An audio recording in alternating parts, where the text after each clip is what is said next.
We might have thought we should have some Welsh speakers, but unfortunately they all seem to be busy. We are a group of volunteers. We keep being asked who funds us, and you know, we don't get any money from George Soros. It'd be nice if we did, but you know, we don't. So we're all volunteers. We don't get funding from anyone, and that's why we've got buckets at the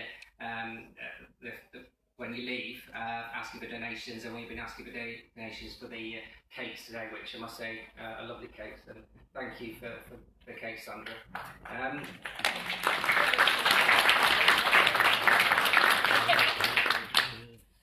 And we also try to give you postcards to your MPs where you wanted to when you came in. So if you have got a postcard, we've got some addressed to Ian Lucas if you live in Wrexham, and some for other areas. So if you're able to fill those in during the event, and you can always drop them off and we'll post them for you, or you can post them yourself, but you know, appreciate it if you can. I think even those of you who live in areas where your MP is supportive of people's vote, I think it's still great for them to get that you're actually supporting their view.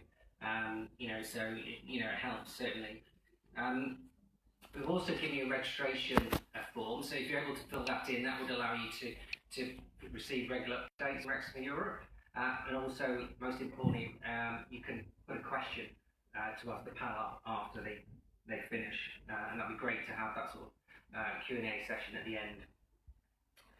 And I think finally I wanted to just mention that we do have a coach going from Wrexham on the 23rd of March to London. So if you are able to go to the march in London and you'd like to come with us, we'd certainly welcome you.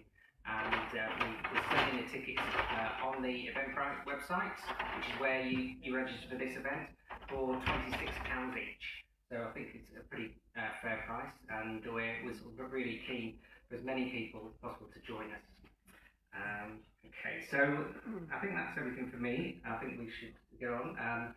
Madeleine is going to start. Madeleine is lots of you probably know from Twitter. Always likes to have a great entrance, so away to you really. Thank you.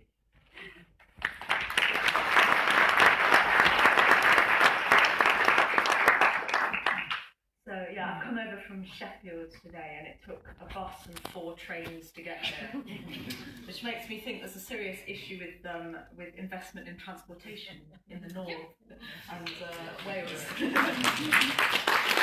Unfortunately, our Parliament won't be doing anything to rectify this because they're too preoccupied with Brexit at the moment, much like with everything else. So thank you for having me here. It's really nice to do something in Wales. I have done Cardiff. We went to Cardiff with the Bollocks to Brexit bus.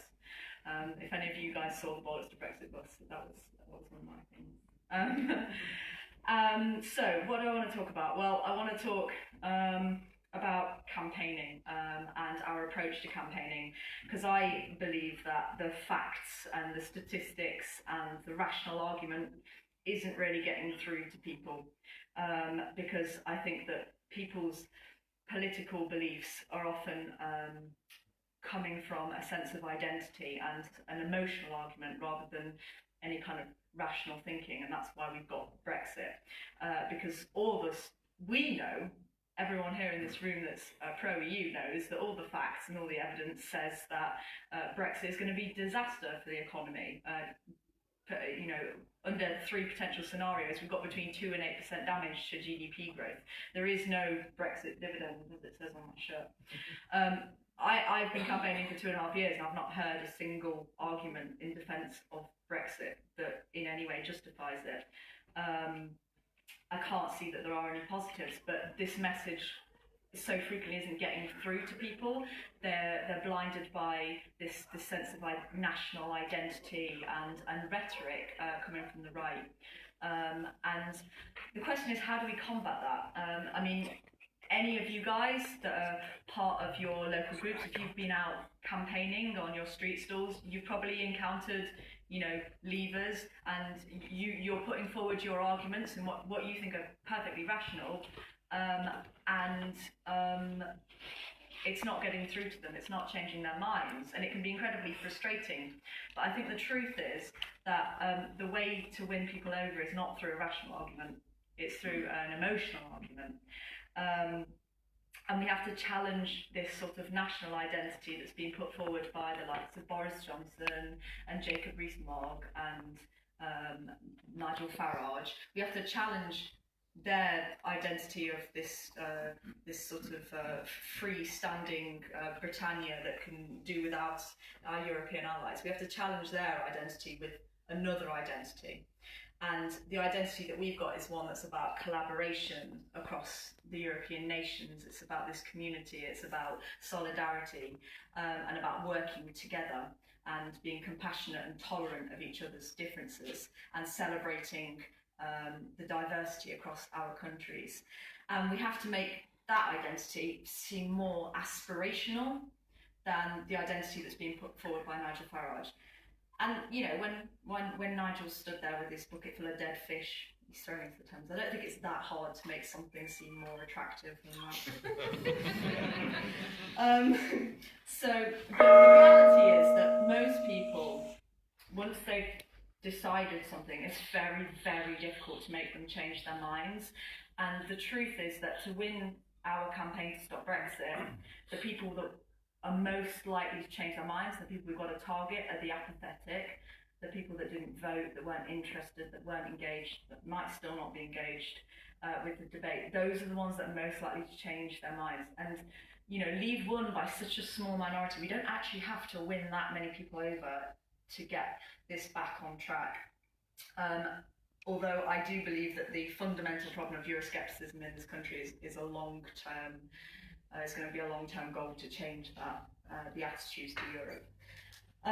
So, engaging the apathetic, how do we do that? Because, you know, you can scream at them until you're blue in the face, Brexit's going to cause this damage, it's, you know, we're going to have blackouts, we're going to have medicine shortages, people are going to die, there's going to be food shortages, but, you know, they're still shut off. If Brexit comes on the news, they don't want to hear about it. They're sick of hearing about it. They probably don't even know what, you know, the Irish backstop is. They probably don't know what the single market is, but they're just sick of hearing about it. I'm sick of hearing about it, quite frankly.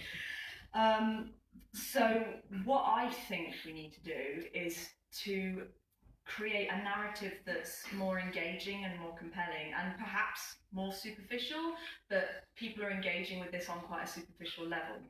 So we need to target a base that's maybe less specialist, less knowledgeable, and use alternative methods to engage them. So what I do as a campaigner is I use the arts. I use music, I write protest songs, and I'm going to do some for you this evening. I use artwork and performance to create a narrative. It's about storytelling and creating content that would be shared and amplified on other people's networks because it's funny, because it's memorable, because it's entertaining. And I think that, you know, music is such a great cultural tool to bring people together in a sense of solidarity. It's also a cross-border tool because music defies physical boundaries, it defies cultural boundaries, it defies linguistic boundaries, and it's something that people can share across nations and across you know, political differences as well. So I'm going to do a song for you that I have only just written, so I'm hoping that I don't forget the words. The other songs that I'm going to do are a better practice. So this song is called Don't Hold Back, and it's basically about, you know, how many days have we got till Brexit? 3 weeks tomorrow, 21 days. 21 days. It's not very long, is it? So basically the message of this song is don't hold back, we've not got any time to waste, just go for it, guns are blazing, remain is the only option.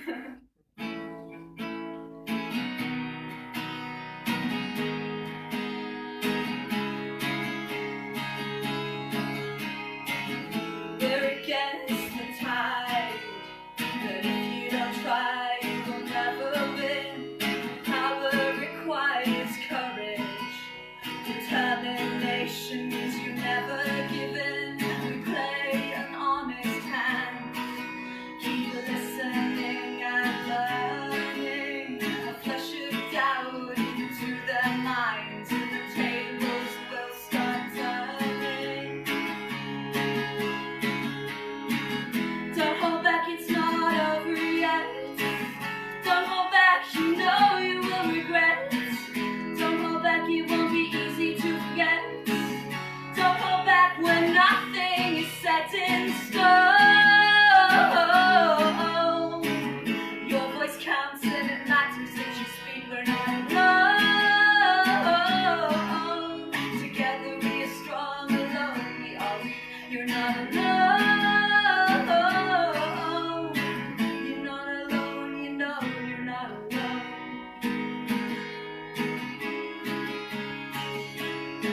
going to go too badly. So yeah, basically, you just gotta. That song's kind of about just giving it your all and doing what you can. I think there's a real problem with people, particularly this is what I think causes apathy, is when people feel disempowered and they just feel helpless and they don't know what they can do about it. We see with quite a lot of young people who, you know, don't bother to turn out to vote or don't bother to campaign against Brexit. I mean, the demographic in this audience it's not particularly youthful, and we see this. Very polite. But I find it endlessly frustrating that so many of my friends and my peer group are anti-Brexit. They didn't vote for Brexit. They don't want it. They think it's a mess, but they're not doing anything about it. They you know, when you go to the protest marches, it tends to be older people, and they may be doing it on behalf of their children and grandchildren, but the actual young people themselves, where are they? And talking to my friends, it just seems that they just feel like it's completely out of their hands and there's nothing that they can do about it. So I think it's really important to, when we're campaigning and trying to engage people, to sort of tell a narrative where we're showing them how they can take action themselves, even if it's, you know, small things like making placards, like, you know, wearing your EU clothing, about you know, writing a protest song, or we have people doing poetry, go to open mic night and perform it, or you know, whatever it happens to be. The small actions are all part of this big ecosystem of our Remain community and our campaign, and everything that you do is valuable, and I want to thank you for doing it. Thank you for being here tonight as well. Now, one of my biggest bugbears with Brexit is how kind of fundamentally selfish it is. I think this sort of like national identity that's being put forward, it's all about, you know, it's like Donald Trump. It's like make Britain greater than all the other countries, and it's completely counter to everything the European Union is about. The European Union is about collaboration and working together. And as a young person in this country, actually Brexit is quite, it's a bit of a disgrace. It's embarrassing to think that this is the, you know, the political landscape in the UK. When I talk to other people in European countries, and they say they've watched Prime Minister's Questions, they think it's a joke. They think it's a parody. The political debate is it's really embarrassing, I think. So I think we have to lead a new kind of dialogue where it's more constructive and it's more diverse. So we need to bring it open to new platforms and to allow people to participate in other ways that they feel comfortable. So, you know, it might be through comedy, it might be through online campaigning, creating video content, that kind of stuff. It's all about the platform on which we're you know, diversifying the political debate to make it more inclusive to different audiences.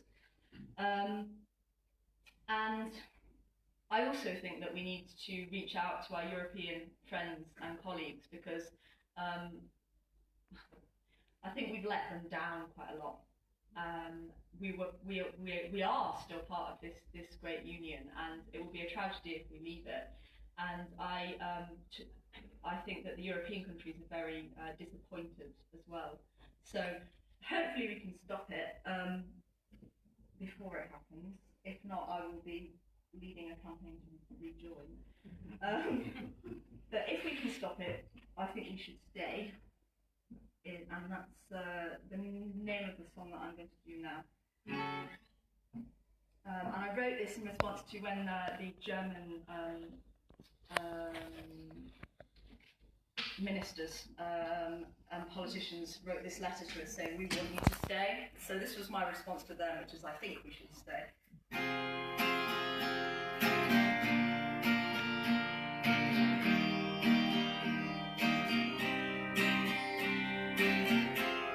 We've wandered lonely down this road for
rise, and I think we should stay. I think we should stay. I think we should stay. I think we should stay. And I'm waiting on you to come out and say, do you think we should stay? 'Cause I think we should. Yeah, I think we should stay. I think we should stay. I think we should stay. The song is for Europe and it's from the UK, 'cause we want to stay.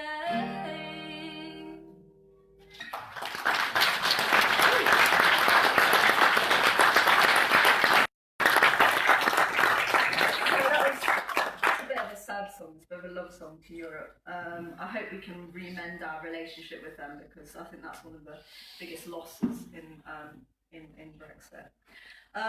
Now, I am going to do another song to finish off, which is a more positive song, because I think actually what we need at this point is motivation. I think it's really important to inspire each other and to encourage each other to keep going and to build our community as Remain campaigners. Online, it was originally done through the FBP hashtag, which allowed Twitter accounts to find each other and to start following each other, so we could amplify the impact of what we were doing.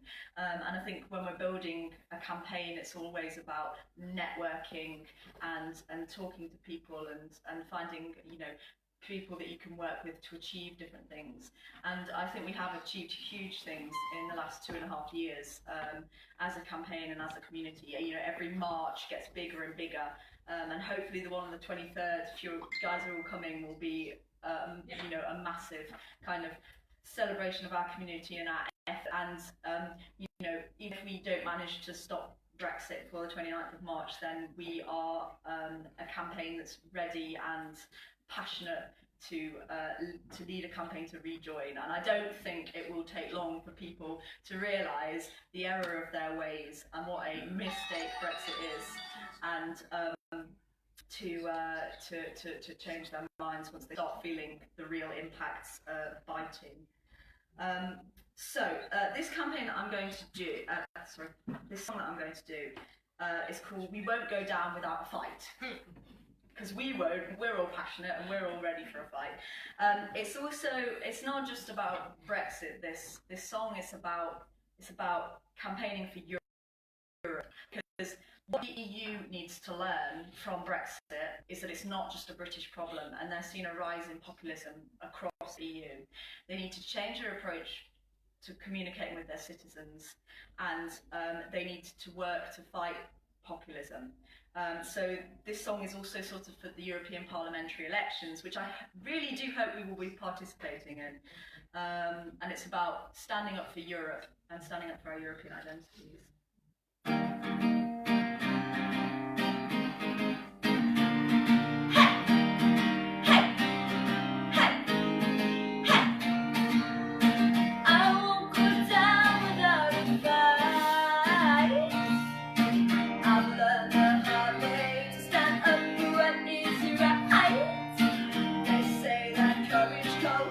Courage everywhere, so I wear my golden wand and put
won't talk for long. I'm just going to hand over to Cosi, who's part of the Limbo project, which is to do with the many millions of Europeans in this country who are literally in limbo.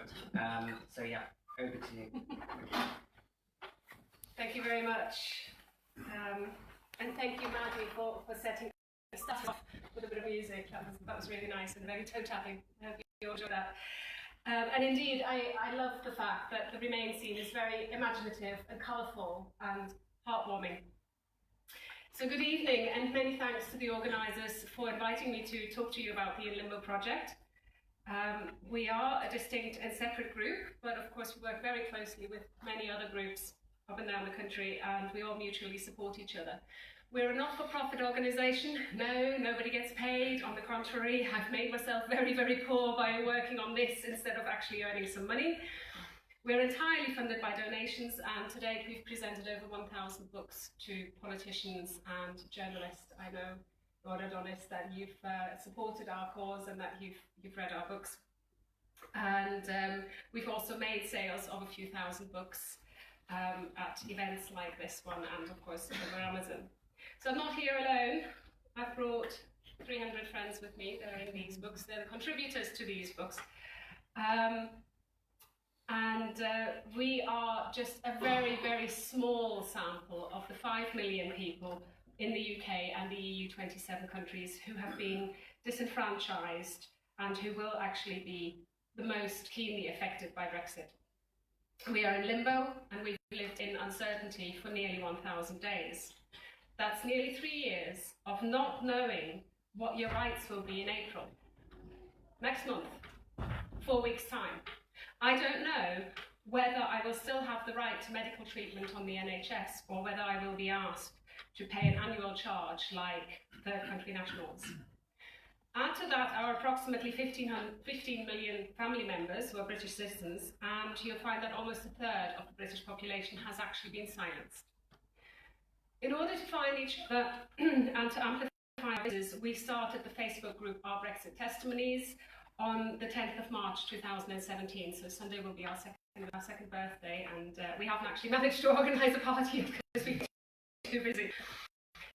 We published the first book called In Limbo, Brexit Testimonies from EU citizens in the UK, on the first anniversary of the referendum, and in 2018 we worked with a group called Brexpats Hear Our Voice to publish our second book on the second anniversary of the referendum. So In Limbo 2 are the testimonies from British citizens living in EU 27 countries. I'm looking for Sandra because her sister is actually in this book, and she's lovely. The In Limbo 2 testimonies speak of the anger of the British citizens resident in Europe, who feel not only betrayed, as we all do, but also ashamed and cast adrift. They are incensed that we are being used as bargaining chips, and I do have the chip on my shoulder to prove it as well right here.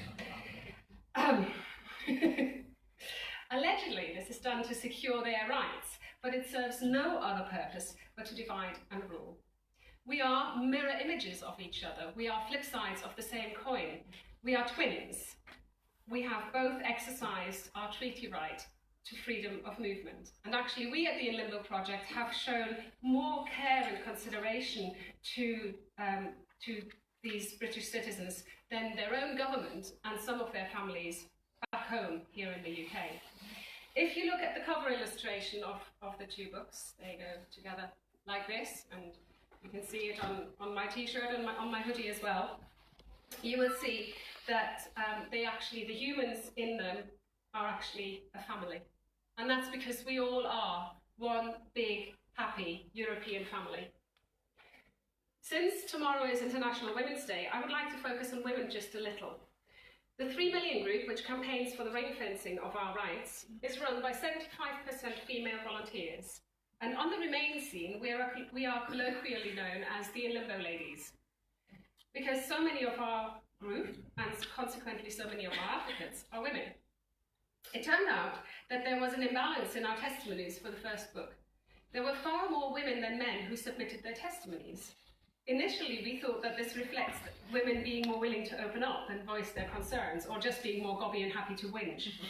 We can't tell for sure, but we now actually suspect that this reflects the reality that there are many more women who are from EU 27 countries married to British men and residing in the UK than the other way round.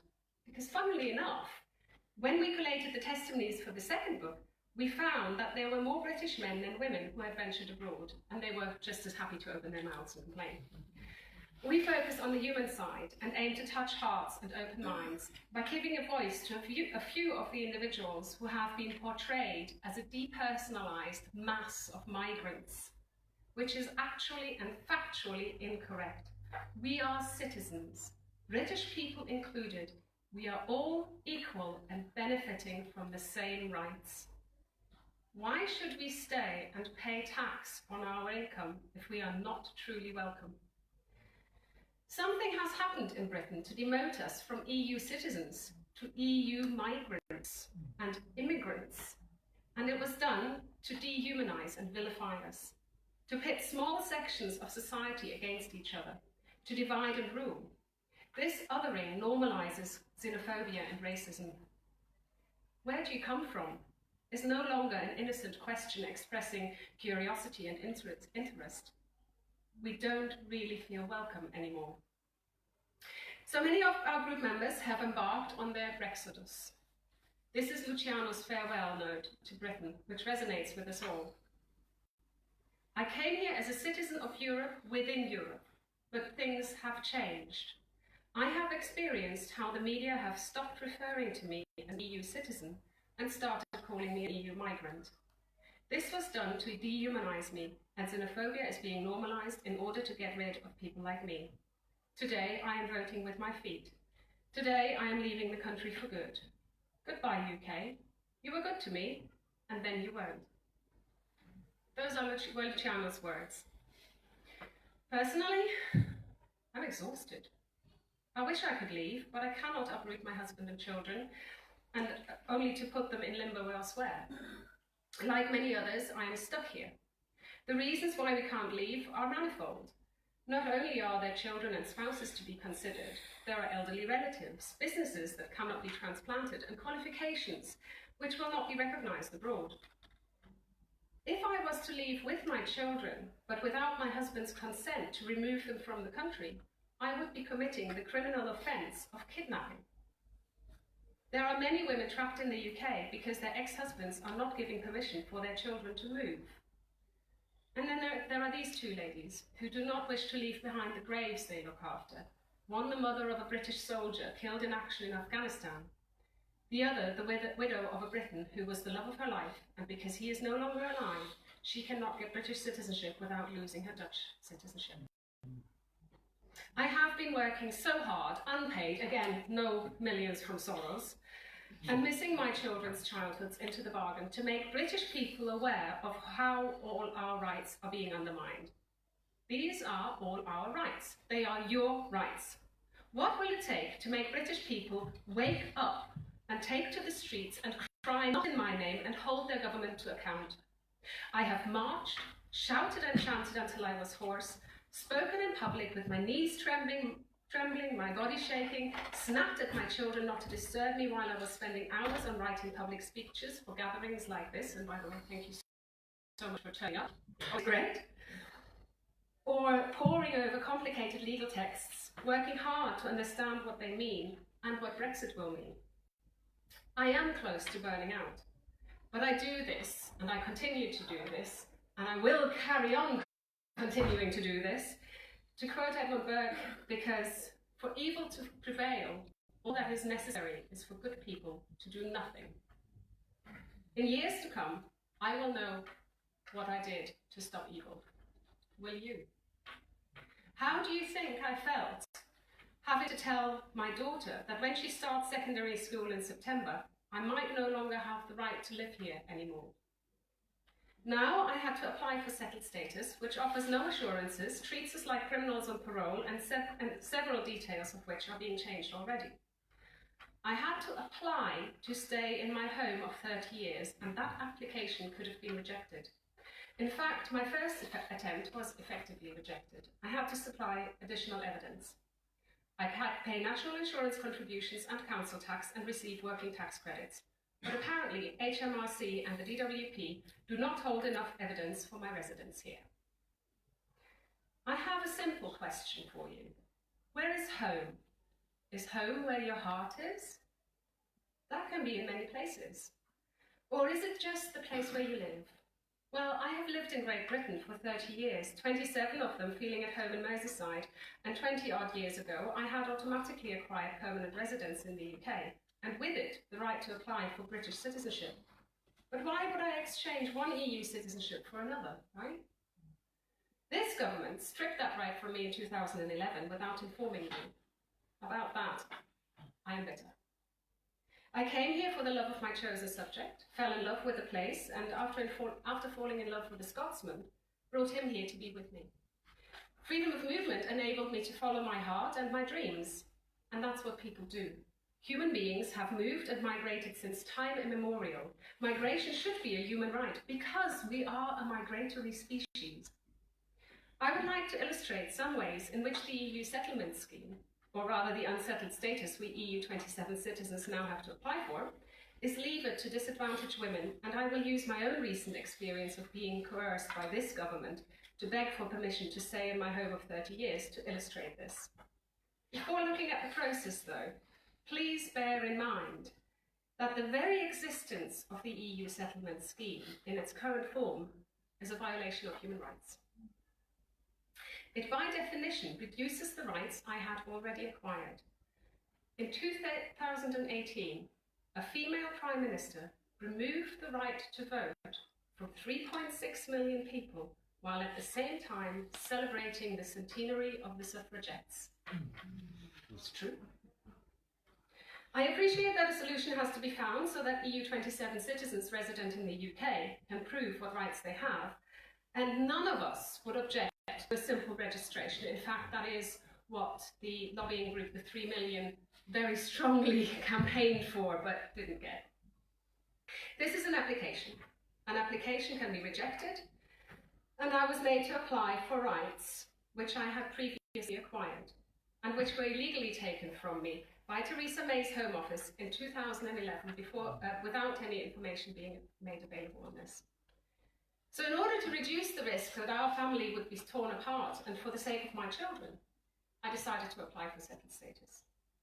The first problem presents itself in the document checking app, which was created specifically for the purpose of applying for the EU settlement scheme.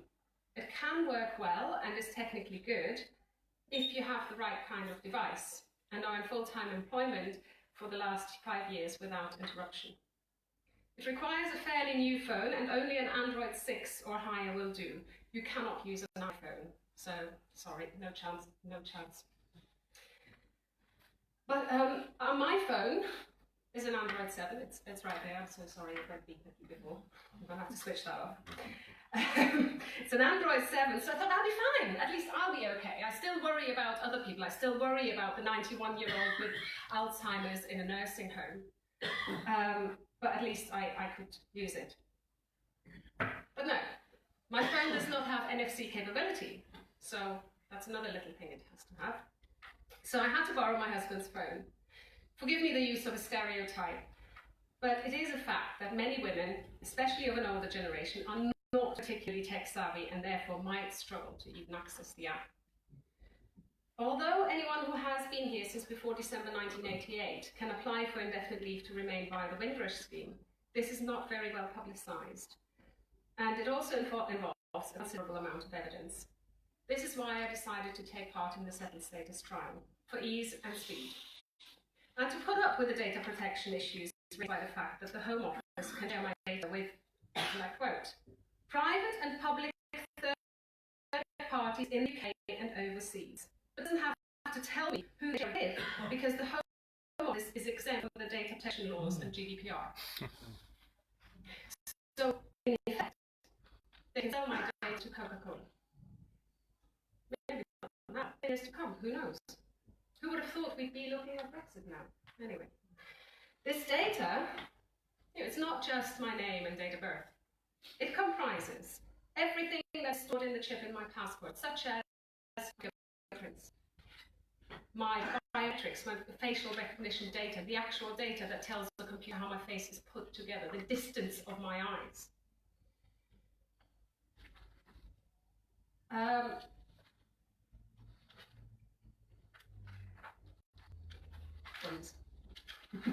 Sorry about that. Okay, I've lost the page, but I'll try and bring it together. No, I'll try and bring it together to tell you what else is what I was going to tell you about. There's a page missing. So the other data it contains is, of course, my name, my date of birth, my passport number.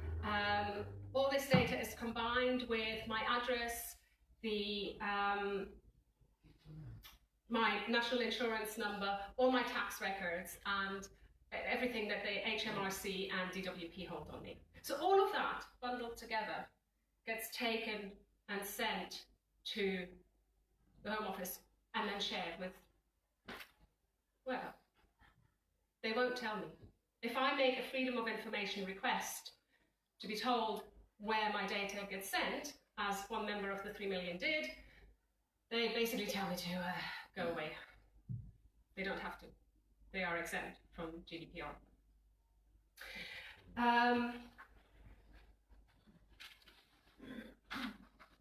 So, I've missed quite a bit. Oh no, here we go.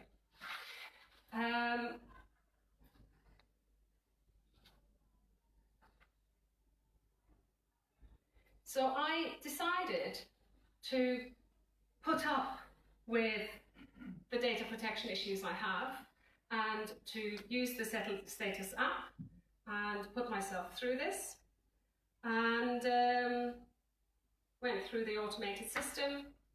The computer says no. I have to supply additional evidence. Okay, so I went onto their website and started uploading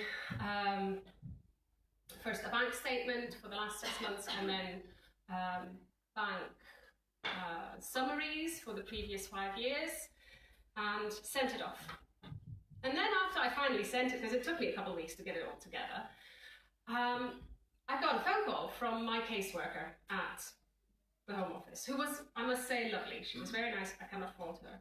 And she informed me that the bank summaries were unfortunately not good enough as evidence because they do not show any transactions, and therefore I should supply council tax bills. I'm lucky that I'm actually named on our council tax bills, but you know, a lot of women don't. We still live in, or still live at least with the legacies of patriarchy. You know, women older than 50 didn't necessarily put their name on bills. The Home Office's IT system can only accept uploads of up to 10 documents. But if you're supplying bank statements for 5 years, then obviously 60 documents would be needed. You might be actually surprised how many women don't have bank accounts in their own names. You see, if we had come here as immigrants, we might have kept better records. But we didn't. We came here as citizens exercising their treaty right to free movement, and there was no need to keep old bills, statements and payslips. From 2011 until January 2019, the third phase of the trial of settled status, I was unable to apply for permanent residence because I did not keep records from before the year 2000, proving that I had comprehensive sickness insurance while I was a student. Am I supposed to have foreseen Brexit 20 years ago? It does make me wonder whether the words retroactive laws are illegal mean anything to this government, and I'm looking at you, Lord Adonis, because I think you will understand what I mean by retroactive laws. The requirement for comprehensive sickness insurance, or CSI, is an example of how this government is illegally using EU directives against human beings. I'm going to bore you with the actual numbers and names. EU Directive 2004/38. I didn't know about that 2 years ago, by the way. I've been on a very interesting journey. In order to be exercising treaty rights, a citizen from one EU country resident in another EU country must have adequate medical cover so that they do not become destitute if they fall ill. Most countries, most EU countries, have an insurance-based system which is actually run, well, usually run by the state and not private. So, for example, in Germany, 80% of the population have state insurance. The UK's NHS is unique in that there is no transparency of contributions into the system made via income tax. The EU 27 countries all accept the EHIC cards issued by the NHS, but the Home Office does not.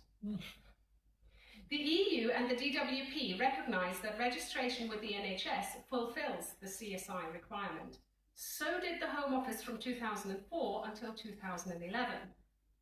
We all remember who was Home Secretary in 2011, yeah? Just checking. But since then, they reasoned that the NHS is not funded from national insurance contributions, but only from income tax, which self-sufficient people such as students or carers or stay-at-home parents do not pay. By the way, in 2004, I had already been in this country for 16 years, more than 3 times the length of time it takes to automatically acquire permanent residence. If that's not an example of making ex post facto laws, then I really don't know what is. Finally, and most worryingly, domestic violence and coercive control. Imagine that you left an abusive relationship with nothing but your life and some clothes on your back. You would not have any evidence which you could supply to the Home Office to prove your residence. How would you go about documenting yourself? You will remember, because I just told you a couple of minutes ago, that I used my husband's phone to apply for settled status. Lucky for me, he's not an abusive person. But what if he was a different kind of person and turned around and said, "You need me to be allowed to stay in this country"? That's what more than one of our group members were told by their husbands. And we know of others who stayed in relationships for fear of the effect it would have on their status. I would like to read you a testimony which was shared with me. This woman, after a marriage where her husband controlled her, found herself divorced from him and without any proof of her residency in the UK or her years of working for the family business owned by the husband. Her ex-husband and she have shared custody of their 3 children, and she lives in terror of not being able to continue living here as she has no resources, not being able to prove her residency in the UK, and of being sent back to France, separated from her children. He seems to be playing on that to still abuse her. She did not manage to find work, I think partly because of the nationality preference related to Brexit. Plus, there are not many jobs in Cornwall. I also know she had problems to get unemployment benefits. She is homeless, very fragile, and on strong antidepressants. If a society is judged by how it treats its weakest members, what should be the judgment on Brexit Britain? Should we stand by and allow evil to prevail? This is not just about Brexit, but it's also about the hostile environment and how our human rights are violated. 25 years ago, I campaigned with the NUS against cuts to student grants. I didn't have to do this. I did not receive a grant. I worked in Germany during the holidays where I could earn 3 times as much as here in order to supplement the allowance my dad gave me. And my fees were paid by the German government. I campaigned in solidarity with my classmates. And now I'm here today asking for your solidarity in challenging the Brexit this government is delivering and the way in which everyone's human rights are violated. Even if, I don't think anybody in this room does, but even if you wanted to leave, don't tell me this is okay with you. Because if it is, then you're a monster. So you have to stand up against it. Even if you want to leave the EU, this Brexit is not okay. You have to stand up against it. And I hope that all of you, when you go out, and you will encounter leavers out there in the real world or in the cyber world, I hope that you say this to them. Say, fine, I respect your vote, but please then, can you hold your government to account? This is our government. So wherever and whenever you see racism and xenophobia, please call it out and protect the victims. Please reflect and ask the EU citizens in your life, your work, your neighbourhood, how they are. You could look up the Yellow Rose Initiative to express your appreciation of the EU 27 citizens in your community and support the work of the 3 Million and the Limbo Project. Please talk about politics, what the European Union means and what Brexit inflicts. Join us on the march in 2 weeks' time when we take to the streets of London to demand a final say for all. It is high time that the 5 million people who are most affected are heard and given more of a platform to speak. It's all very well for politicians and campaigners to speak on our behalf, but it's also supremely patronising. It is time for the People's Vote campaign to put us on the stage and to show us as real people, competent and integrated in our home communities in the UK, indistinguishable from British citizens except by passport. Please do not treat us in the same way as the UK government, like a lower class of being, a commodity and negotiating capital.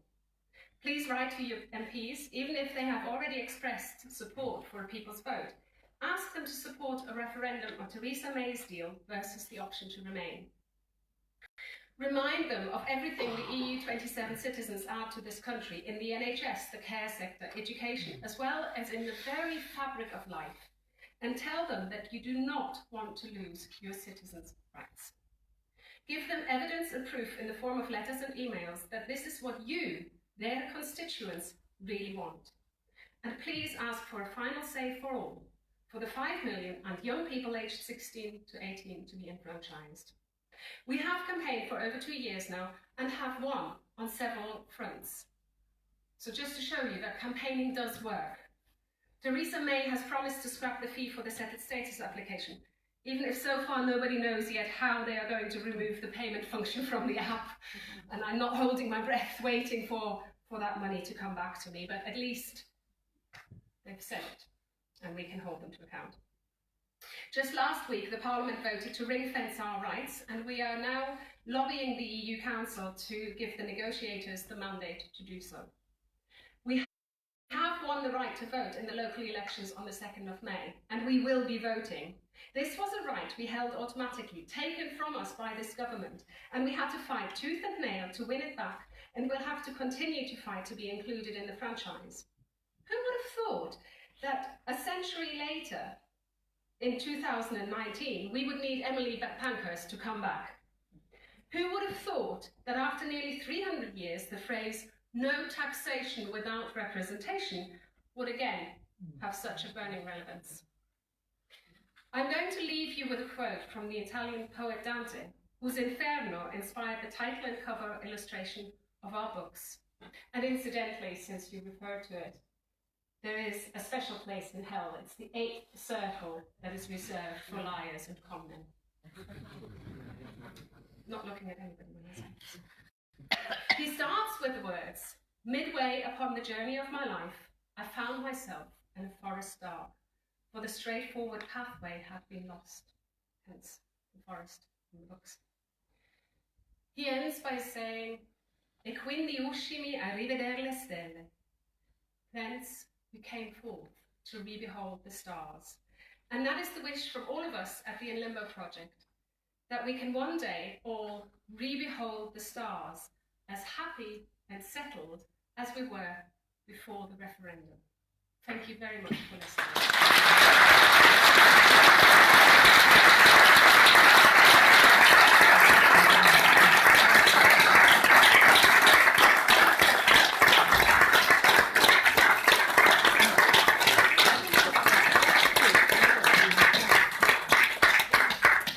Thank you, Cosi. I mean, it's quite shocking, really, what some EU citizens are having to put up with. It really does actually make you think. And personally, you know, it's embarrassing, really, for our country to put people through this. Anyway, now I'm over to Femi, who I'm sure some of you will know from Twitter. And over to you. Thank you. So I'm just going to frame this really quickly, just so you know where we are and where we're heading. Right now, we are about 3 weeks from Brexit Day, but I don't think it's going to happen. I just don't. I mean, for any version of Brexit to actually go through, requires Parliament to vote for one of two options which it really can't afford to vote for. If you're an MP and you know that a certain number of your constituents voted Remain, a certain number of your constituents voted for Brexit, largely on the basis of taking back control, you cannot vote for a deal that means that we both leave the EU and end up with less control because your electoral career is over. So that's the deal. As for no deal, even though some Brexiteers are now saying they want no deal, they won't be saying it by the time the next election comes. They'll be saying, we didn't vote for this. They'll be saying, you promised us we get a better deal. You told us time and time again the EU need us more than we need them, therefore the EU will give us a good deal. So Brexit, no deal was never what was on offer in 2016. In fact, I think it was about a week ago, Michael Gove said on Mar, no deal was never the plan. They were always arguing for a deal. Boris Johnson said it's time to do a good deal that'll be good for Britain and good for Europe too. And then you've got Daniel Hannan, who said absolutely nobody's talking about opening our place in the single market. So these people did not promise us a deal. So it would be very, very easy for people who voted for Brexit to then say we didn't vote for this, and make anybody any politician who puts through no deal pay at the next election, and of course Remainers will pay as well.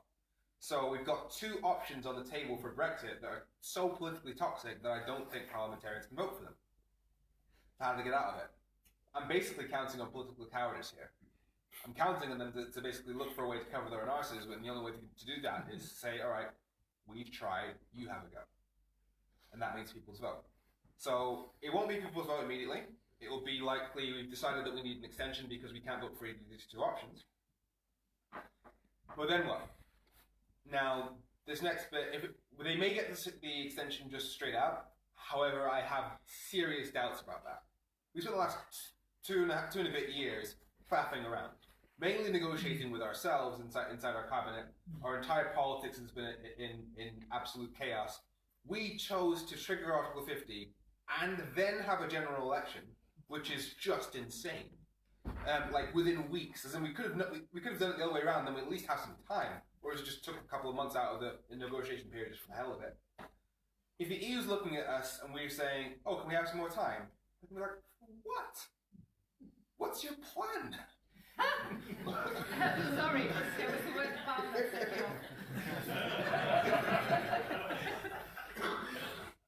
I mean, can we promise that we're going to get a certain deal approved by a certain date? No.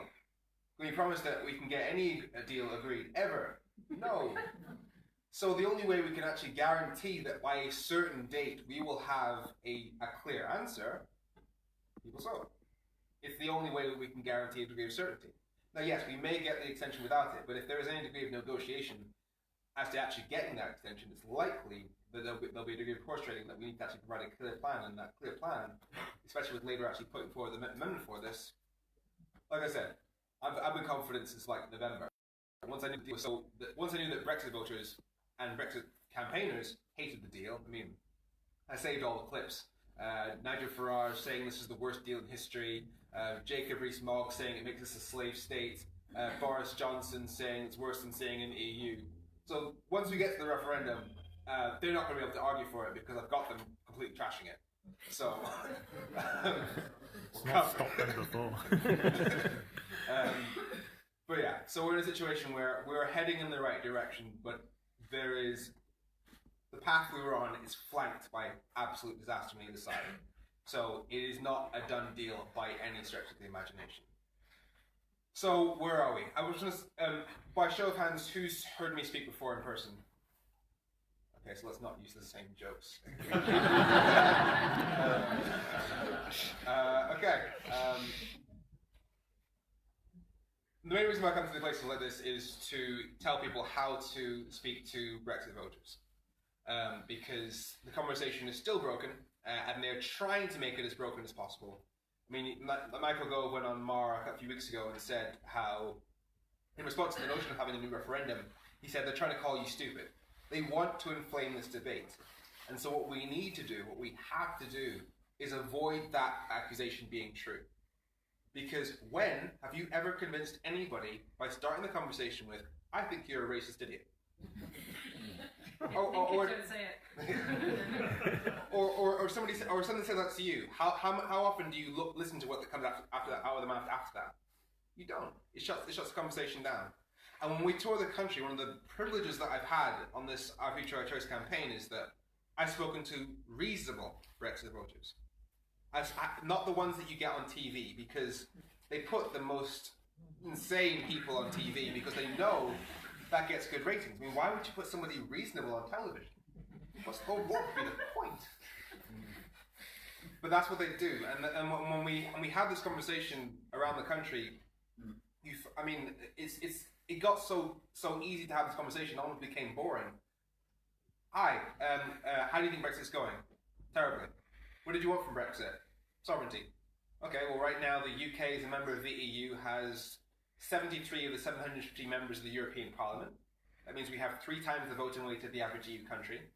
A disproportionately large say over the rules that we currently follow. We've just negotiated a deal that means that we follow the rules of the EU but have zero say at all. If you want to take back control, what do you think of that? Disgusting. You think you should get a say? Yes. Reasonable Brexit voters all over the country, but they don't make it onto TV. And the thing is, you need to remember this: the ones who will shout the loudest at you at the stalls, they are not representative. In fact, I often have the problem that when I do events, I will find myself in a long, protracted discussion with the most ardent and hardcore Brexiteers, and the reasonable ones will simply walk by. Because I spent all my time engaging with somebody that was never going to have that conversation. But you have to start from the assumption that person is reasonable. Because if you start from the assumption that they're not reasonable, you'll get nowhere. Because if you treat them like they're not reasonable, they will sense it and they will shut up. And they will shut down. And you have to address their needs first.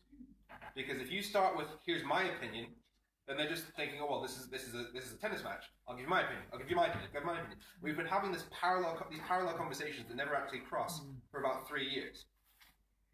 And the joke that half of you have heard is that Brits, and it's stolen from Ricky Gervais as well. So yeah, Brits when we go abroad, we don't do language as well.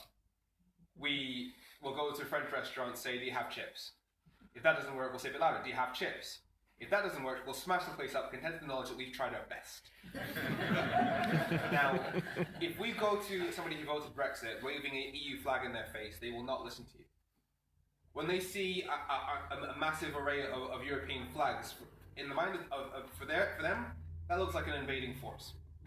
Because it's become so tribal that seems like the enemy.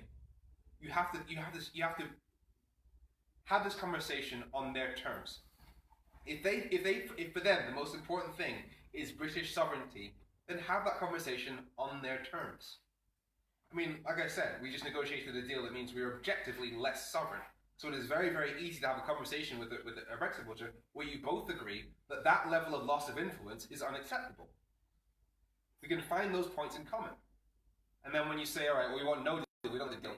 All right, well, let's look at it this way. The most basic rule of economics is that you do most of your trade with countries that are close by.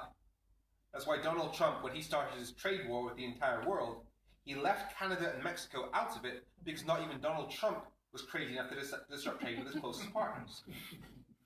Now, given that the European countries will always be physically closest to us, it's always going to be in our interest to have the largest access to that market. But the biggest barrier to trading with other countries is having different laws. I mean, it's one of the reasons why the EU exists.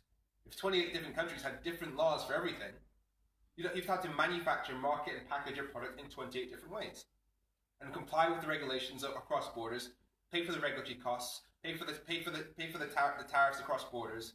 It would send your costs through the roof and raise prices. So having laws that are the same and making laws together means you need to make one version of your product and then it's legal across the board. Now, just explain what the single market is in about 30 seconds. David Cameron had 5 months, but that's another story. But the point is, it will always be in our interest to have similar laws to where we do most of our trade, which will always be the European Union. Now, even if we left with no deal, the UK Parliament will, in order to facilitate trade with our closest partners, copy the rules of the EU. I mean, even the EU set the GDPR, and the company, which is the regulation on data protection, and companies in America that don't even trade in the EU but simply have branches in the EU because they want to follow global standards, follow the rules of the GDPR. That's how influential a decision-making body the EU is. And so if the UK Parliament in future is simply copying the rules of the EU but no longer able to shape them, no longer able to actually set the direction of global trade, we were objectively less sovereign. And to most people who voted for Brexit, again, that is completely unacceptable. So we can have a conversation that where we actually agree on things, whereas if we simply come and say, no, we should be in the EU, we believe in European community, we believe in European community, that's not the language that will work with them. Speak on their terms. Second thing, when we ask people what they want from Brexit, the NHS. Again, we keep acting like the people on the other side of this conversation have different objectives to us. We all love the NHS because it's pretty much the best thing about this country. It's the thing that shows that we care enough about each other to all contribute enough to make sure we're all okay. So, if you voted for Brexit, imagine if you voted for Brexit because of the promises made about money going to the NHS, and then it turns out that you find out that Brexit will actually be hurt by the NHS. That's a conversation that should be happening across the country, because right now, the Royal College of Nurses, the Royal College of Midwives, the Royal College of GPs, and the Royal College of Radiologists, that was a couple of days ago, have all said that any version of Brexit would be bad for the NHS, along with the British Medical Association. But the British Medical Association, the highest medical authority in the UK, said that a no-deal Brexit would be catastrophic for the NHS. And the reasons for that would be the fact that citizens from other EU countries make up 5% of the population and 10% of our doctors. The fact that we've seen a 90% drop in nursing applications from EU 27 citizens since the Brexit vote. The fact that polling says that 1 in 5 doctors from EU 77 countries has already made plans to leave. The fact that the Euratom program is the program by which we get radioactive materials from across Europe into the UK, which are necessary for cancer treatments, which is why the Royal College of Radiologists recently came out to say that there'd be delayed cancer treatments if that happened. This is the NHS we're talking about. These are organizations that don't particularly get political, but they're speaking out on this. So not to be alarmist here, but if an organization like the British Medical Association is using the term catastrophic, we are talking thousands of lives here. So people who care about the NHS, that is a conversation that we need to be having, because these are literally your doctors giving you medical advice. I know there's the anti-experts thing, but if we just talk about who the British Medical Association is, they're literally doctors. So that is a conversation that we need to be having. And then the third thing about why people voted for Brexit, and this is the one that just gets, is the economics.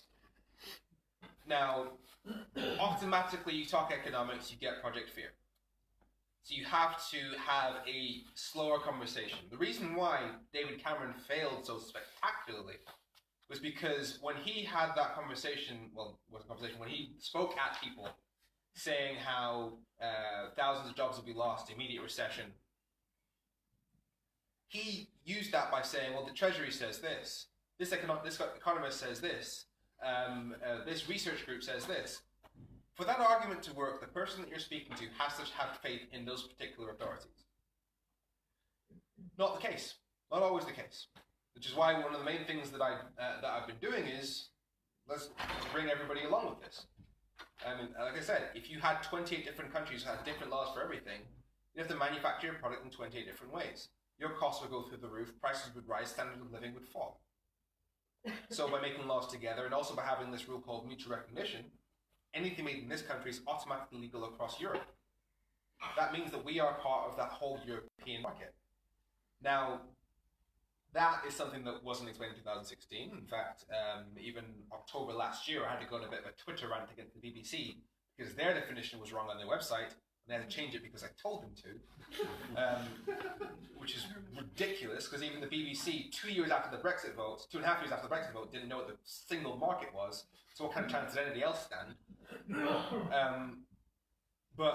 So you have to have this conversation where you say, all right, take, for example, Sunderland. Nissan factory that sends 70% of its cars to mainland Europe. And there are 35,000 jobs that depend on that factory. If we have different laws to the rest of the EU, if there is a tariff barrier between us and the rest of the EU, that means that there is a tariff barrier that 70% of that factory's cars will face. If that factory is based in Frankfurt, only 30% of their cars would face that cost. That's not difficult maths for anybody to understand. Because if you were Nissan, and you know that you can choose between 70% of your cars facing a cost and 30% of your cars facing a cost, everyone gets where this is going. And everybody knows what's going to happen to those 35,000 jobs. Not a difficult conversation to have. But if you just simply say, well, this economist says this economist says this, you're going to get nowhere. Because we've had that conversation repeatedly for the past 3 years, and the definition of madness is doing the same thing over and over again and expecting different results. Have that conversation where you actually go step by step saying, all right, what would you do if you own Nissan? And this is a story that's repeated across the country. Honda, 90% of its Honda Civics go to another EU country. Toyota, similar figures. We stop being a base of European distribution if we're no longer in the European market. It's that simple. Which means any job tied with the notion of European distribution stops coming here. It's that simple. Now, the main thing that people didn't get in the 2016 referendum was simply saying that this will cause damage is not going to be enough. It wasn't enough in 2016. It's not enough now. Because, rightly or wrongly, and I believe wrongly, many people in the areas voted to leave felt like they had nothing left to lose. I personally feel that that's a narrative driven by people who have money, because if you're living paycheck to paycheck, you know very, very well just how quickly things can go much worse. However, there was a feeling that they had nothing left to lose. There was a desperation that things needed to get better, and they were absolutely right. That's why, if Brexit stops, the moment after that, I'm telling people, leavers were right that the system needed to change. The establishment, the political class needed a solid kicking, because they do. Imagine if you lived in Sunderland. You saw the pits close, your shipyards close, and it was all under Margaret Thatcher. And you've seen that for 40 years, you've seen no investment in your area. You've seen your area get poorer and stagnate while London gets richer. I mean, when's the last time you saw an underground tube system in Hull? We have an extremely London-centric country, and the people outside of London, people in the northeast, people in the southwest, people in Wales, where, I mean, if you put Google Maps, Swansea to Bangor, so southwest Wales to northwest Wales, it takes you via Shrewsbury. That's the level of transport that we think that Wales deserves. These people were right that the system needs to thoroughly change, but that requires time, money, resources, political capital, all of which is being sucked out by Brexit right now. So even though some politicians, and it's not all by a long shot, Caroline Lucas is a shining example, but even if politicians were getting it, we don't have the bandwidth to deal with those problems right now because Brexit's sucking up all the oxygen. I mean, the government's employing 7,000 civil servants to deal with Brexit. They've budgeted for 9,000 more. They've got 300 extra to deal with border issues. Not doctors, nurses, or teachers. Not investing in housing, investing in the broken NHS, investing in education, fixing knife crime. Not fixing the broken electoral system that makes people feel like they have no power. None of the issues that actually desperately needed to change are being addressed because of Brexit. So our main point in the referendum, and we need to be really firm on this, cannot just be Brexit will make you poor. It should be about this system has failed you, and we need to all work together to fix those things. That has to be the main point. Because status quo is not good enough. In fact, I've said several times, if you think that we should stop Brexit so we simply go back to status quo, you do not deserve to stop Brexit, because you've heard people screaming that things need to change for 3 years and you want to continue ignoring them. We have, I mean, as I've also said, because if we get this people's vote, and we vote to stop Brexit, and the next couple of days you just see a bunch of cocky remainers going on TV saying, we won, you were wrong, get back in your place, our country is screwed. Solidly screwed. When these people saying, we have heard you, We recognise we need to change, and we're going to work together to fix those things, specifically for those areas of voted leave.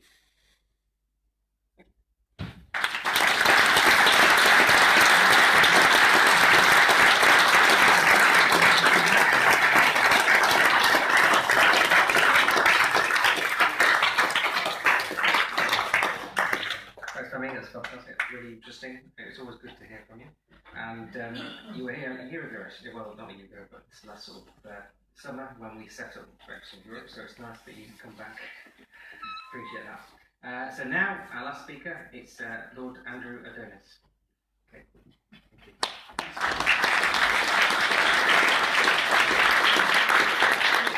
Thank you. We've been going for 1 hour and 29 minutes, which I think is almost, I mean, that's almost the length of time that the House of Lords sits for each day. So, and usually by 1 hour and 29 minutes, they're all fast asleep. Like,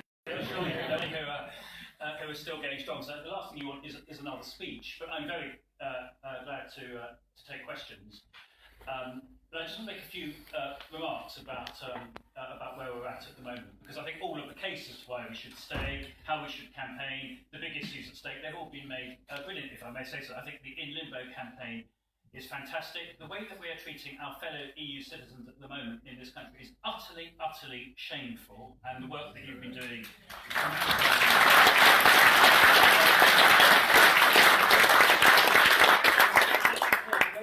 When we get this referendum, which I'm confident, as Femi said, that we will get ultimately, because it's, you know, like the famous Sherlock Holmes story at the end of The Hound of Baskervilles. Once all the impossible propositions have been eliminated, you're just left with the improbable, and the improbable must be the truth. Well, the impossible ones are being eliminated. Theresa May's deal the second time, Theresa May's deal the third time, Theresa May's deal the fourth time, the way it's going at the moment. You're not allowed to have a second vote, but Parliament can have as many votes as it takes to get a deal through. All of those are going down. No deal will go down next week. This thing called Norway, which doesn't really exist, that's going to go down too. Once all of those options have been eliminated, what we'll be left with is the only thing that will actually work, which is putting it back to the people. And that, by the way, is why we're all going to be on the 23rd of March. I know we don't like London, because as Femi says, far too much happens in London, but nonetheless, it is where our politicians meet. So where are we all going to be on the 23rd of March? London. And they never need to go there again, but do be there. And Madeleina and what Femi have also shown is that the way that we will win this Brexit thing, when the improbable happens and we get the referendum, is the young will mobilise the young. And the voice has not been heard nearly enough in the last, the whole of the Brexit campaign so far, and in the last referendum, was the voice of young people. And that's why it's so great to be here at a university, and one of the newest universities too, to celebrate the work of young people, but also to mobilise young people, because unless we do that, we're not going to win next time. I'm also, by the way, can I take a straw poll? How many of you think that 16 and 17-year-olds should have the votes in a referendum? Whoa. That's good. That's fantastic. Hooray. And actually, unusually, because I've found in my time in politics, some of the most conservative people in politics are 16 and 17-year-olds. And I remember a year ago doing a big meeting at a college where there was a majority against, but now they're overwhelmingly in favour. And why are they overwhelmingly in favour? Because they want a vote in a referendum on Brexit, because it's their future that is more at stake than anyone's, because they've got more of it than anyone. I come from the House of Lords where the average age is 71, so most of them haven't got to live with it for too long. But people who are at school and college, of course, they've got it for a long time to come. So all that matters. I just want to know, before getting the conversation going and questions and comments, to make two remarks. Femi was absolutely right when he said that the whole oxygen is being sucked out of the political system at the moment by Brexit. In Parliament at the moment, we are spending day after day debating not just the ludicrous Brexit legislation, 160 hours on the EU withdrawal bill, which is just one of 9 pieces of legislation to do Brexit. But we are at the moment, every day, debating between 10 and 15, they're called statutory instruments, they're essentially government decrees, to make provision for no deal. And these are incredible decrees that we're debating. For example, last week we had the decree on what's going to happen to insurance and driving regulations if we leave the European Union in 2.5 weeks' time. You will all have to apply for international driving licences. They're available at 92 post offices across England and Wales.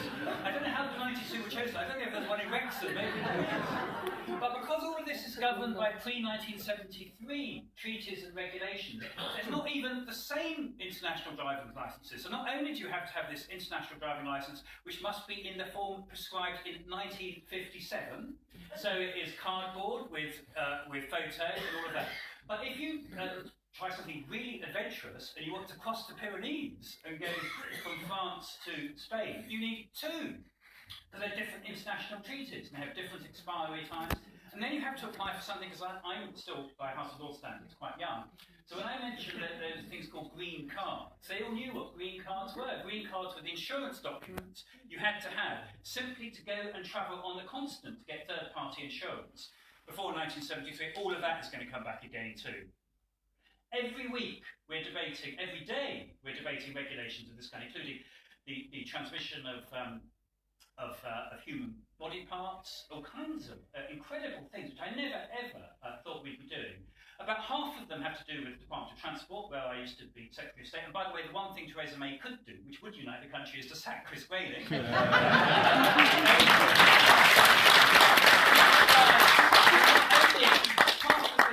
Privatising the probation service, 2 billion on the East Coast Main Line going bust, tens of millions on a ferry company that didn't have any ferries, that had no money to operate any ferries, but it turns out 33 million last week on compensating Eurotunnel for the ferry company that had no ferries and had no ability to operate. I mean, you couldn't make it up.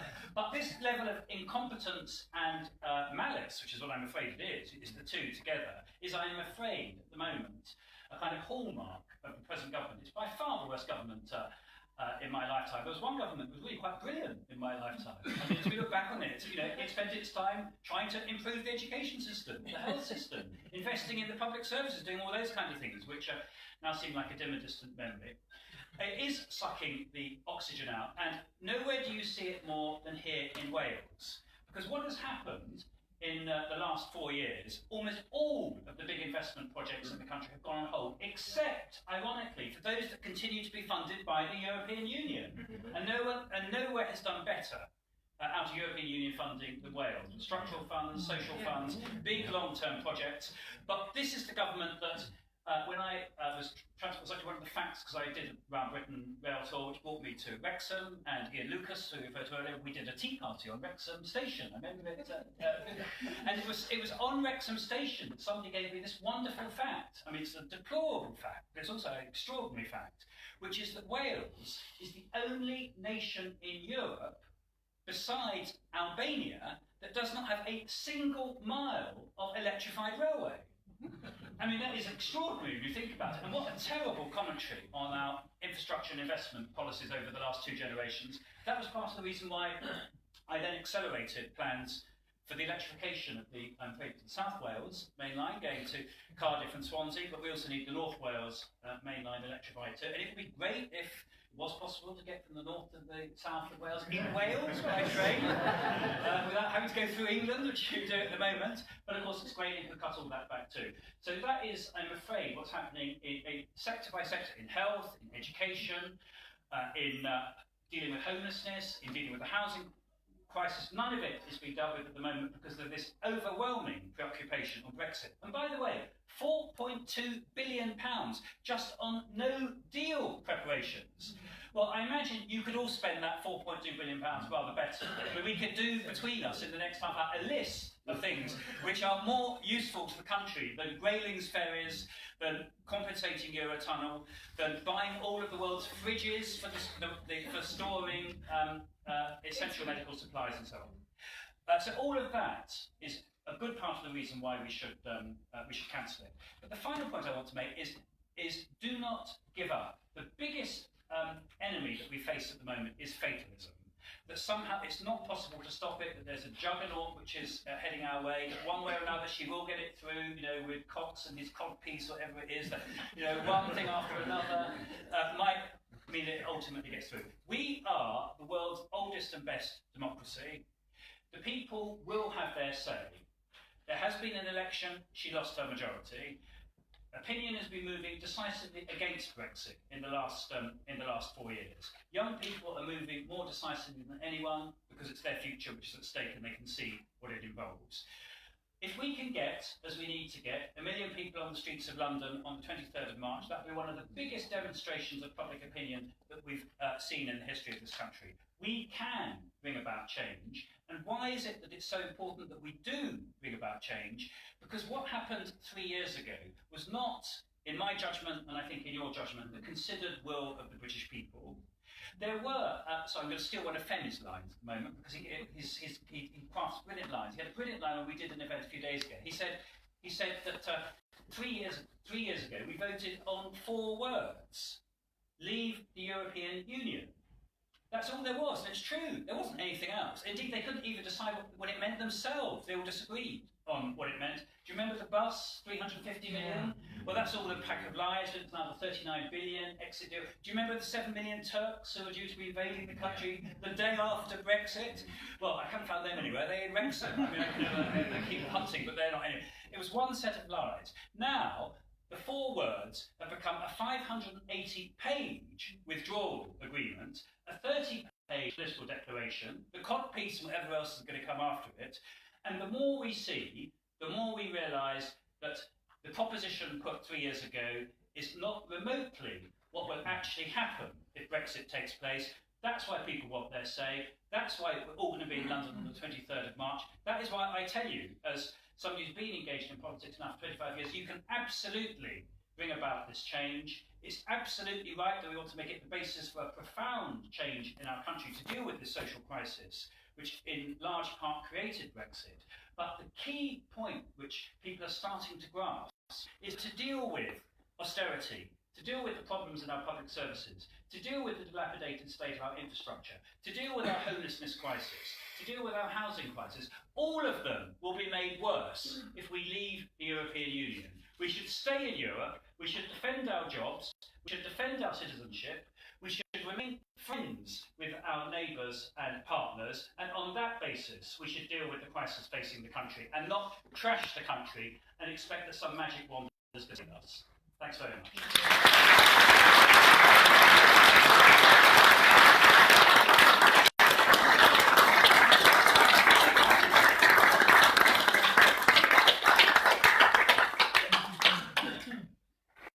I've got some questions for the panel before we go. I've got a few here. This is from, right. Given that Mr. Corbyn is talking to soft Brexiteers, Are there going to be spontaneous questions? yeah, we can have some as well. But I thought I've got some here, so we can go to spontaneous question after this one.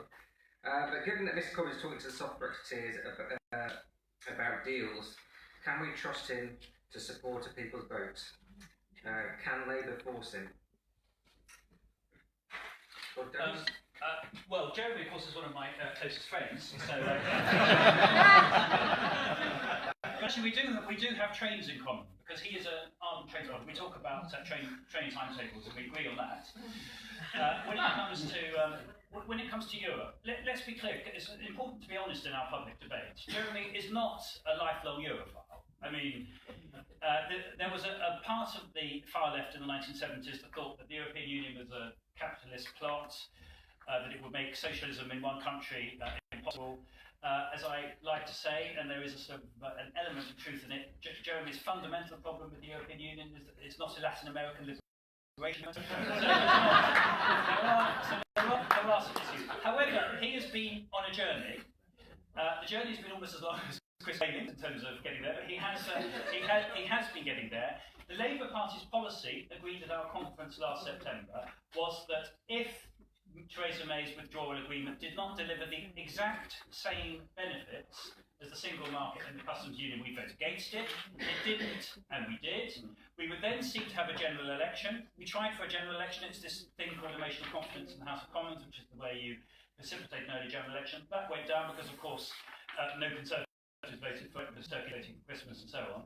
And then the third part of our policy is if her treaty went down, there's no general election, then we would use other means to seek to bring about the end of Brexit, including a referendum with an option to remain. And that's the position that we're now at. He has supported it. He's still looking at Labour's better Brexit as well.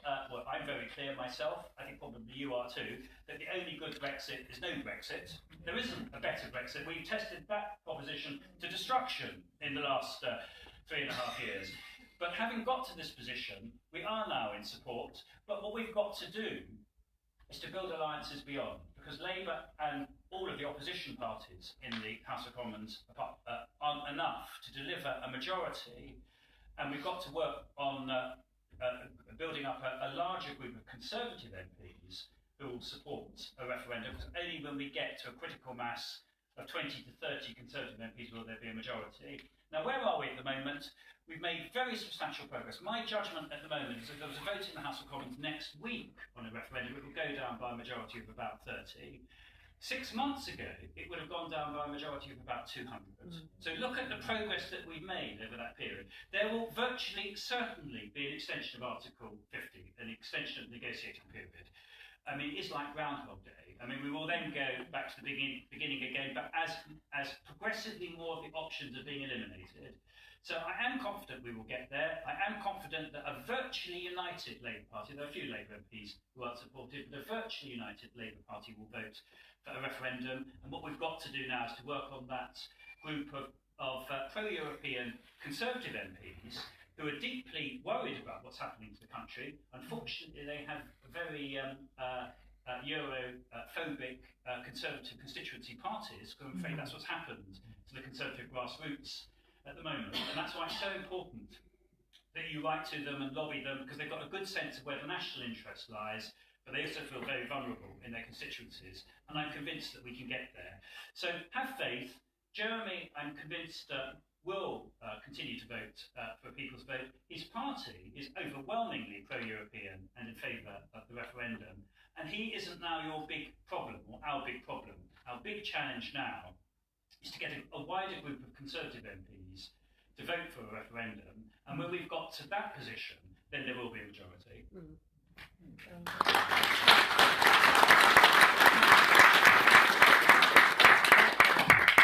we have a question from the floor, yeah? Can I ask a question? I read in the press the other day that there is discussion that if there was a second referendum, as in 1973 in Northern Ireland, when the nationalists boycotted a referendum there whether Northern Ireland should stay part of the UK, and it really took the carpet from underneath the Unionists, that the Remainers, the Brexit people could, as it were, boycott that referendum, and if the poll was less than 50%, or they said that people hadn't voted, you know, the 15% who never vote in any election, part of their vote, it could undermine the referendum and divide the country further. How do you think about that? On that point, in 2016, Brexit, as we've said before, had 4 words. And it was simply, you could also frame the 2016 referendum as saying, our EU membership had a 48% approval rating. But it didn't establish anything else as to what new relationship we're going to be exchanging it for. And so people voted for Brexit believing and wanting 1,000 different possible relationships that we could have had with the EU. Now, that group of people who had all these different ideal notions in their head as to what Brexit would actually mean, once Brexit gets narrowed down, their ideal option isn't going to be on the table, because there will only be one Brexit option on the table.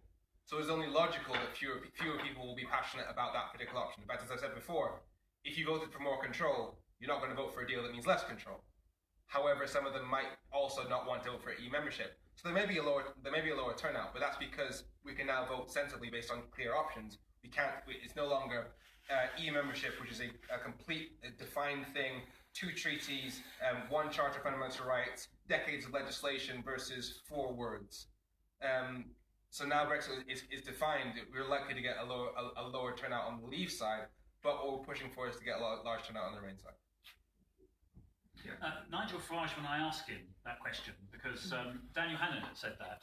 Daniel Hannan has said that he would boycott it. Farage absolutely refuses to go there because he knows at the moment he says he's not prepared to take part in the democratic processes of this country, he is finished as a political leader. So I don't actually think that will happen in practice, because the only person he would undermine if he did that is himself. Remember, by the way, he told us that he would leave the country if Brexit didn't happen. That's a huge that's a huge incentive for you to get campaigning like mad. If he were to say he was going to boycott the referendum too, then I think he'd be finished even before he's left the country. You've got one job, Lord Adonis. Got to get him to say that. Can I add something to that? And I'm sorry if I'm maybe a little bit morbid, but demographics are on our side here. The difference between the Leave and Remain vote was less than 1 million votes. More than 1 million people have since died. A larger number of those would be Leave voters than not. More than 1 million people have since turned 18 and become voters. The majority of 16 to 18-year-olds support a Remain vote, and they should be enfranchised, and so should be the EU citizens resident here and British citizens abroad. In the EU 27, for sure, even all of them, I don't care. Let the pensioner in Thailand vote as well, and if he votes leave, you know what? I'll accept that, that's fine. But if you enfranchise all of the 5 million British citizens abroad, 5 million British citizens abroad, plus 3.6 million UK citizens, British EU 27 citizens in Britain, plus the 16 to 18-year-olds, plus the people who have turned 18, plus the people who are Remainers now, who have changed their mind, who voted for giving money to the NHS and then realised it was all a lie.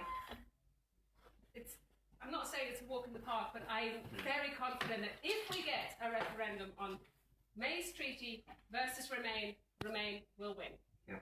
I think also Brexiteers have been telling us to respect the referendum result for the last 2.5 years. So I think if and we have, because that's why we're here now. They can't really turn around and say, no, we're not going to respect the next referendum. Then it's like, that seems slightly odd. Let's have a referendum. I mean, personally, I'm perfectly fine if Leave voters don't want to vote. Yeah. But I just wanted to add to that is that it's really important if we do get this next vote that we do go out there and engage the applicants, the people that didn't vote the last time, and particularly young people. Like, we need the grassroots to do so much work in their local areas. Go to the university campuses, go to the college campuses. We can get leaflets printed with QR codes. You can make the kids stand there with their phone and sign up to register to vote in front of you to make sure that they've done it. Social media campaign, because that's the best way to target young people, actually, is to get it out on social media, just to get them to register to vote so that they know why it's important that they have a say this time. Okay, thank you. Another question from Linda Tilston is, if Parliament votes for a short delay that takes us beyond EU elections, does the choice remain May's deal or no deal? Is people's vote no longer an option?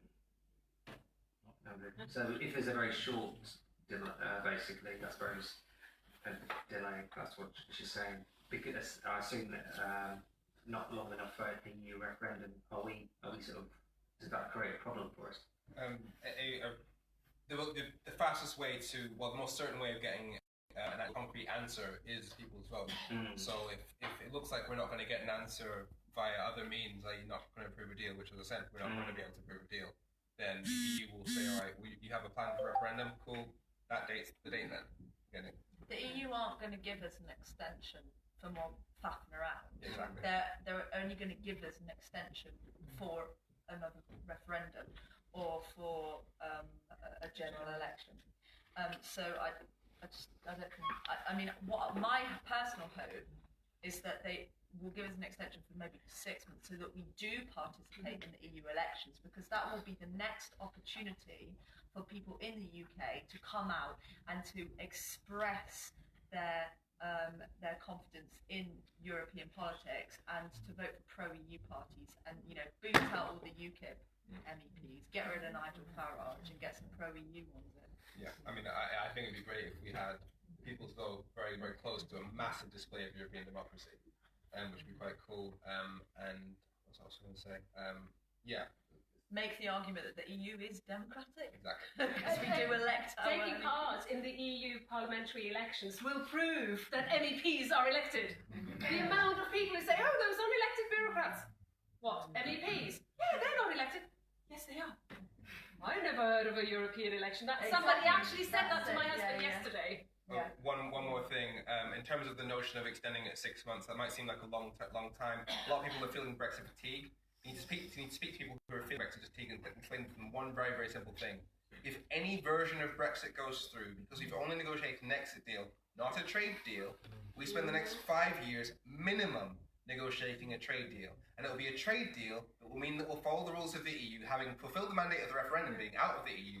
It's going to be a trade deal that will leave us objectively less sovereign. It means that all the Brexit campaigners and Brexit voters will be absolutely furious with it, which means that for 5 more years, we will still see Brexit as the only thing dominating UK politics. Nobody wants that, and we can all agree on that. So Brexit fatigue is actually your friend here. Can I just say, the question, the underlying point about the question is correct, of course. It's not possible to hold a referendum in two or 3 months. So if there if the extension is just for 2 or 3 months, then there would then need to be a further extension to hold the referendum, and this is all going to be very, very difficult and problematic. And there's no point coming and telling you this evening that there's a solution to it. I think it could be an ongoing, quite deep crisis. But what I am fairly sure of is that the EU will not want. They have almost as little interest as we have in a cliff edge and in a crisis situation with a no-deal Brexit. So, provided that there's a pathway through towards a referendum, possibly a general election, but much more likely a referendum, I think you would get the further extension beyond the 3 months. Yeah, thank you. Lady in the white, then? It was basically what the friends asked me today about talking to the people. And I think the biggest problem I had when we were on the campaign trail, the most frustrating thing I heard was when a good percentage of people thought that no deal then remained. Which is pretty dangerous when there's going to be a ballot paper on it. But no, I was also lucky enough about 9 months ago not only to attend the lecture where Gina was invited to speak, but I was also lucky enough to be to get my question answered, and it was, how can I talk to people about Brexit when I don't know enough information? I'm not as educated as you guys on Brexit. I try to learn as much as I can, and it's so frustrating when somebody asks you a question, you have to answer it. And she said she was glad I'd asked the question because on her website, End the Chaos, they have put a Janet and John plan. Pros and cons. What are your interests regarding Brexit? What do you want? This is what's going to happen. And pros and cons on it. Which, if you look at it, it gives you a lot more information. You can answer people calmly and try to get your point of view over in a calm way. That's basically what that is. Well, the great revelation of the last few years, of course, is that the Brexiters don't know anything about Brexit either. do you remember Dominic Raab, we didn't know where Calais was? Yes. And Chris Grayling has been banned from Calais by the mayor of Calais. So, I mean, the idea that they've got any idea what's going on, of course, has proved to be farcical. This was a proposition sold on a set of slogans on the side of a bus. And as the facts have come out, the negotiations have proceeded, people have come to learn more. The thing is basically disintegrating. It's gentleman with the sort of bluish shirt. Yeah. What, in your opinion, is the real reason for Brexit? I mean, it's obviously being driven by a smallish group, some of whom are outside Parliament and some of whom are in. Since Brexit is to us at least so obviously a bad thing from several different aspects, what on earth is it that's driving the people that really support it at the moment?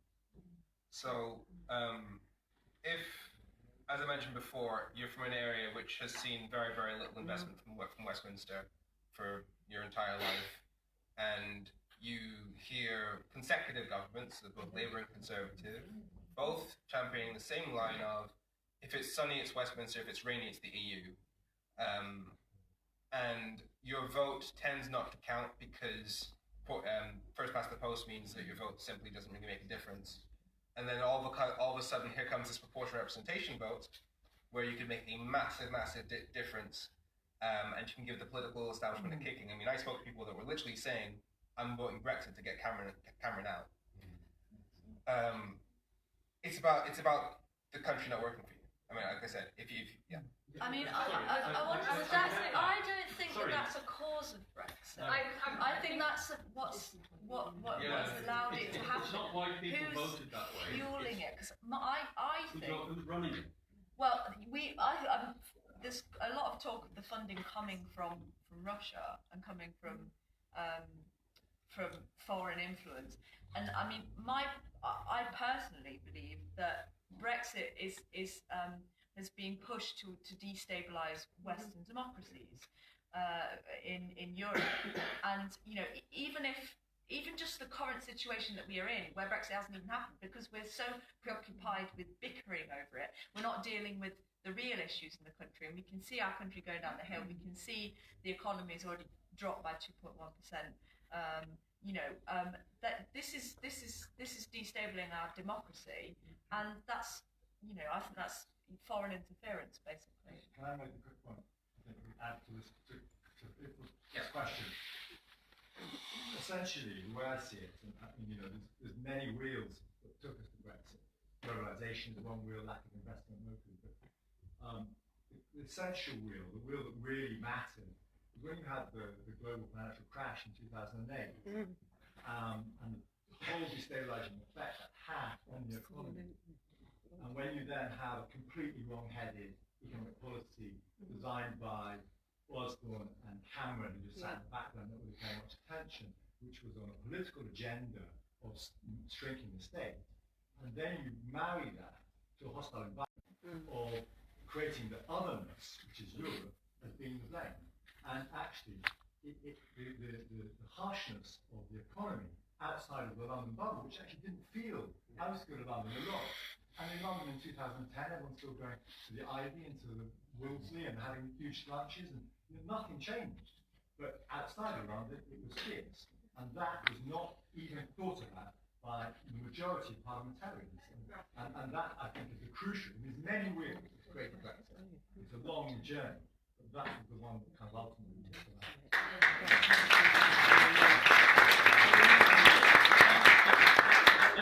It's very, very well made. Can I make a point with a longer time horizon? Part of the problem is that Britain's only ever been half in, half out of the European Union. We've never, we didn't go into the European Coal and Steel Community in the original six. We weren't part of the original, despite the fact that it was Churchill who probably did more to create the European Union than anyone with his great Zurich speech. We stood out. We didn't go in until to the early 1970s, which was 20 years after the great European project had started. And apart from Edward Heath, we've never had a Prime Minister who has been straightforwardly and clearly pro-European. Even my boss, Tony Blair, the great speeches he made on the virtues of Europe were all made on the continents. He didn't actually make them.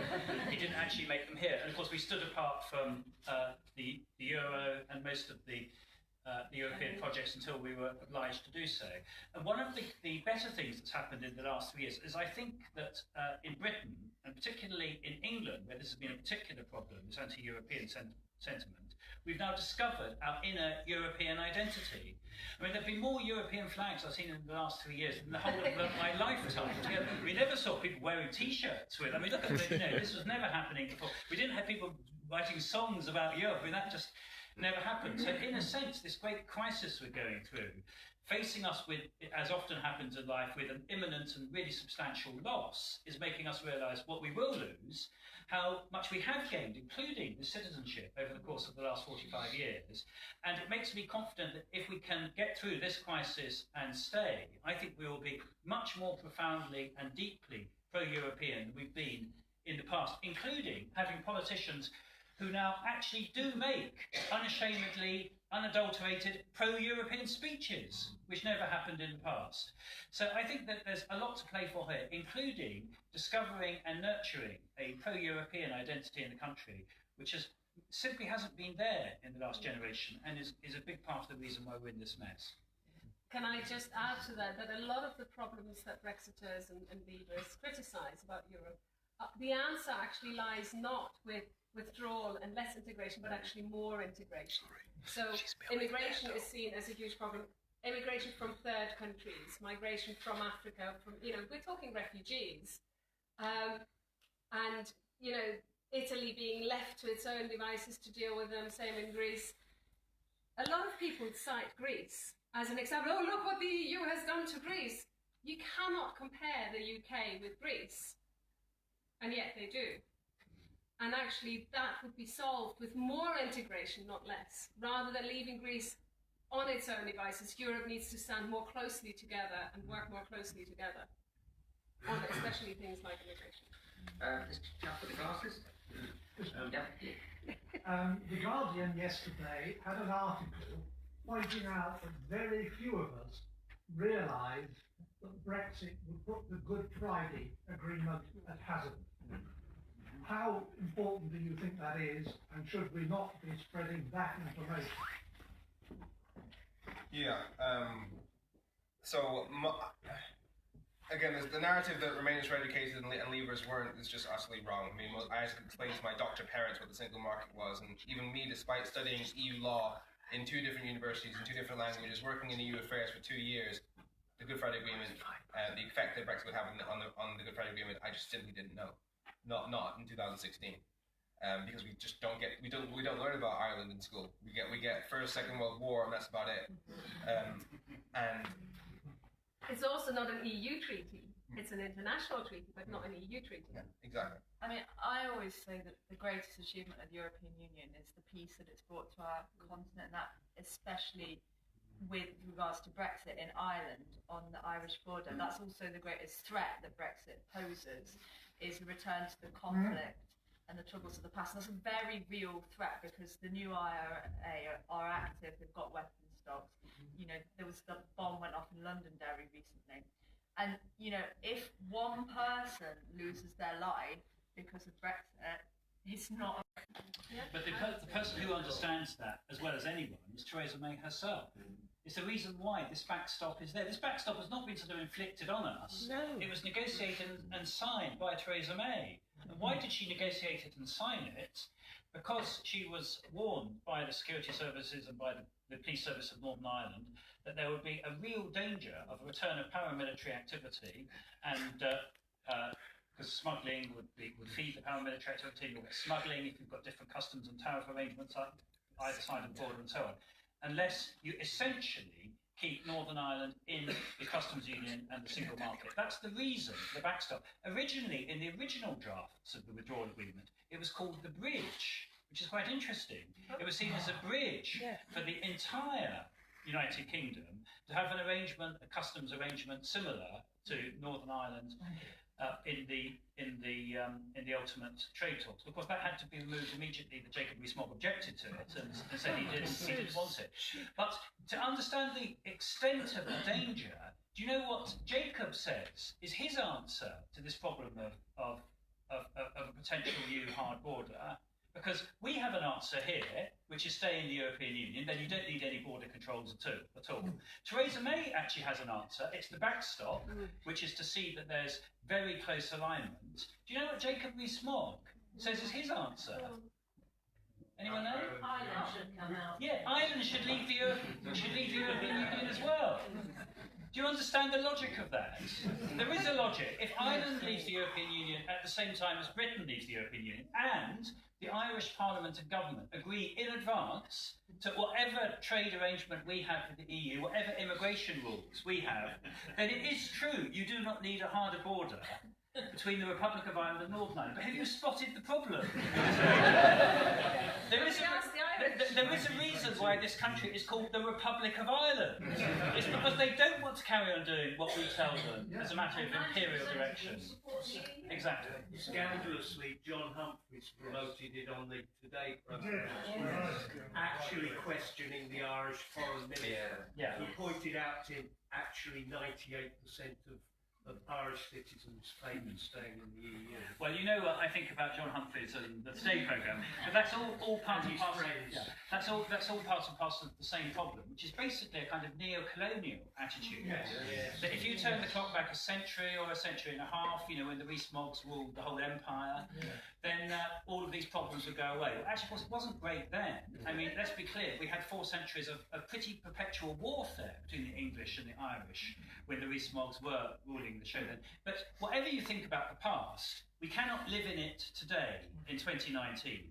And the idea that we could face the Irish with a choice, which is what we would propose to do in that circumstance, between staying in the European Union or some kind of Armageddon, is absolutely unthinkable.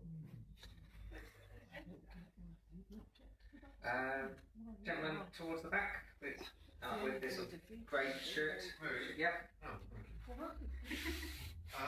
With reference to a couple of points that have been made, we can try and bundle the whole 2.5 years of anguish quite quickly. Be first.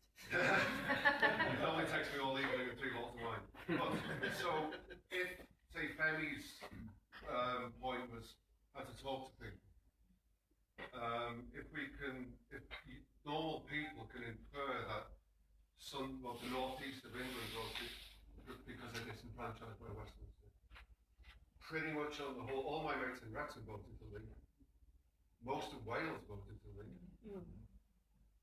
Stoke, etc., etc. Same. London. Well, it's Westminster. They feel left out.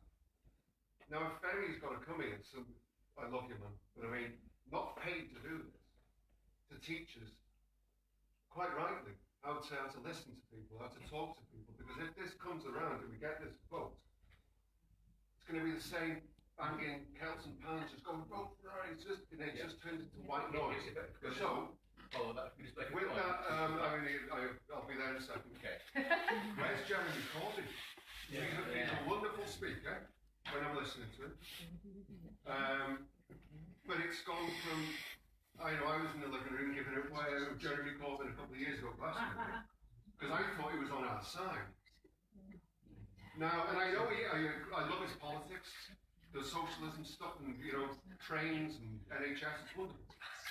But that's not really important right now. I mean, it's all important, but like you've all pointed out, unless we root out Brexit, well, it's just, again, he's in an echo chamber with people who's got on side. Now, if this does come to pass, it's gone from, stubborn would be a compliment. It's juvenile now. It's juvenile, it's dangerous. And it's taken what was, I've never voted before Brexit. Because I'm lucky, because I'm British.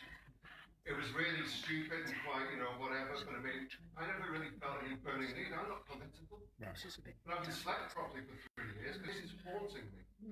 And the independent variable, which is, I know you said he's not the problem anymore, but we've got, people who are not getting paid, travelling the country, 4 trains from Sheffield or whatever. Corbyn could turn up. But I don't see, it's almost like he's insistent on separating, so you've got him over there, and I agree, I looked at some of the politics, 99.9%, whatever. But quite frankly, I vote for anyone who'll stop Brexit tomorrow who would argue properly onto the premises questions of an embarrassment to the country. And on the other side, whilst all my mates voted to leave, they're all Labour. You nearly lost Wrexham in that SEP election. It was midnight before it started to turn. Panic station setting in. If you lose to this government, it says shocking things. And then you've got Yaxley, Leonard, et al. On the other side. What's going on in the middle? Where's Corbyn? He could just talk to people like Femi's trying to do. And if this does come to pass, it wouldn't be a problem anymore. I think you started saying originally, sorry, the argument was made that Brexit's coming back. I think everybody here can agree. Brexit's back. I stood in Mole Square on the Remain side, talking to people, and I thought we made logical arguments about what would happen to the large organisation. People coming back saying, well, the Germans will still want to sell us cars, which indeed they do, but they won't want to build them in, that's all. What we need, all we've heard today, is reasons why it's back. We all agree it's back. To go back again on the stump, if there is a second election, and say Brexit's bad, because of all these reasons, you're going to lose again. Because they had a simple argument: take back control. We had economics, we had health, we had all these other things, security. It didn't work. The simple statement, take back control, worked. What did it mean? Nobody knew what it meant, but it was effective. And unless we've got, and Lord Adonis, I think, is one of the things that needs to be focused on, Anthony. We need a simple point, a simple slogan that's the equivalent of take back control. Because a detailed argument doesn't work. Their next slogan is tell them again, and that's what they're going to be saying. Just to combine those 2 points, the Corbyn point and the point about a simple message. So for one, Andrew may disagree with me on this one. I don't think that Corbyn is the spokesperson that we need in terms of staying in the EU, because there's too much of a track record of Euroscepticism that even if he came out passionately in favour of, which it probably wouldn't, in favour of staying in the EU, it would seem disingenuous. However, and this links to the point about a clear message, as I said in my speech, this shouldn't be Project Fear, this needs to be Project Hope. You can actually reinvest and fix the problem to let people vote for Brexit in the first place. That has to be what we're doing moving forward. And Jeremy Corbyn's plan for actually fixing the country, investing in those areas that have been left behind, that does marry with that. So there is a degree of synergy there. Yeah, but I still don't see how you get that simple message. Well, how you get take it's not an control. opposition. You've got to have that. You've got to have that simple message about take back control, or whatever it is. Well, the message is simply, we've heard you, we know the areas that have been forgotten, those are the areas that will get addressed. Yeah. You can't be on the side of the bus. No, but I think I suppose slogans is one thing. The general message is another. Yeah, I'm sure we'll get into a slogan, and it's good that we're thinking about it because it's something we talked about quite a lot actually in Wrexham. Yeah, that is important. Brexit. And I think that the main point that Femi's made and all of them make is that the original campaign was all negative. There was no hope. Taking back control, even though it didn't mean anything, people hoped it would mean something. There was something there almost to look forward to, and that's got to be our plan going forward, is that we need to project hope and positivity about Europe and not be using rational economic arguments, particularly if you're telling someone that you won't be able to get a mortgage to someone that can never afford to buy a house, is pointless. Yes. Yeah. I think... But anyway, there's a lady right at the back there who's been putting her hand up a lot, so come on, do you want to ask your question? It's really everything that you're saying now, it's about hearts and minds, and we can do that. I've never been more proud of being Welsh and European as I have over the last 3 or 4 years. It's just, I'm so proud of the EU flag.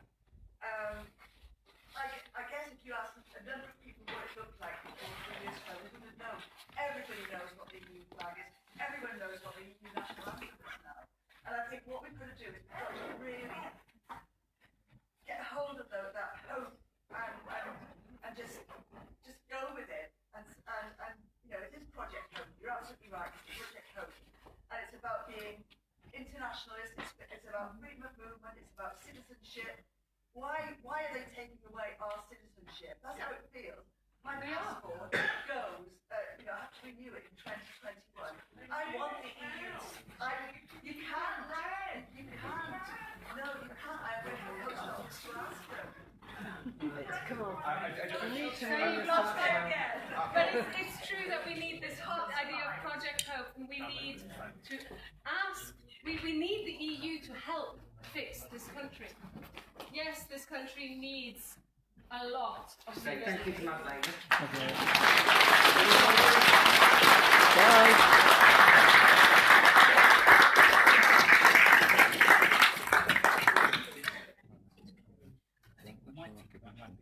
Yeah, I just want to say one thing regarding young people, because I mean that's what our group's about.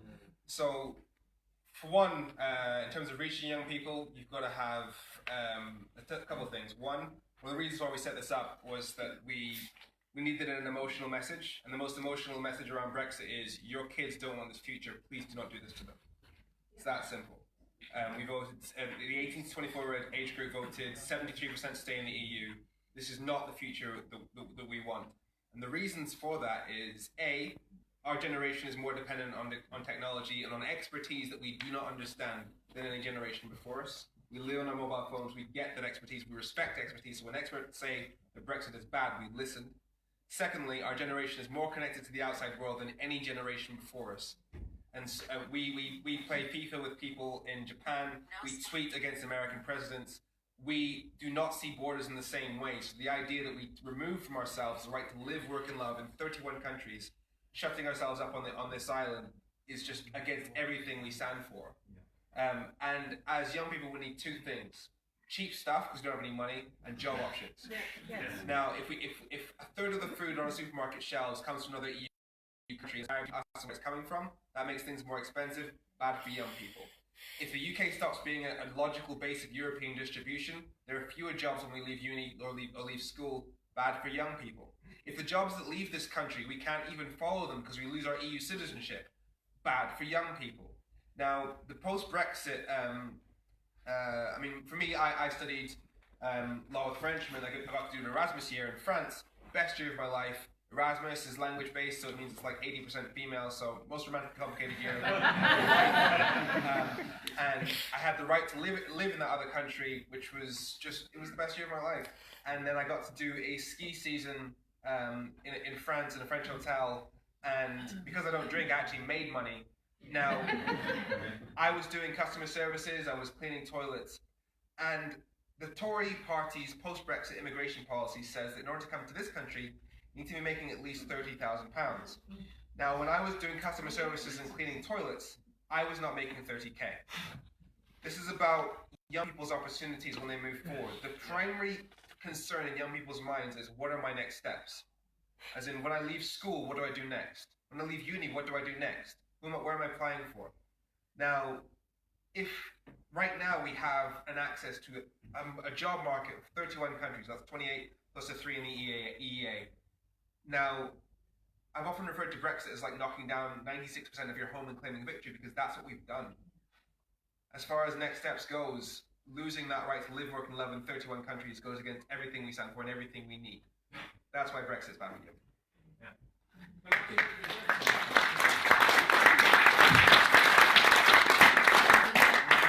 You're going to have to sort of... He said, Wrexham voted Leave. He said that most of his mates, Labour supporters, they voted Leave. Now, this highlights the crux of the whole issue, because this whole thing is the fault of Jeremy Corbyn, because the Labour political party is there to lead the populace. They're there to teach the populace what's possible and give them aspirations of what they might do. Now, the aspirations of the EU, which is a collective enterprise, concern with human rights, working conditions, health, all those things, they're the sort of thing the Labour Party believes in. Now, if Labour had vaguely supported Remain during the referendum, that next to 2% would have come our way, and you wouldn't be here now. And you've also got a country now which has got possibly a majority of people who want to vote to remain in the EU. They're looking for a leader. Well, they might not find a leader as a person, but they could find a leader as a party.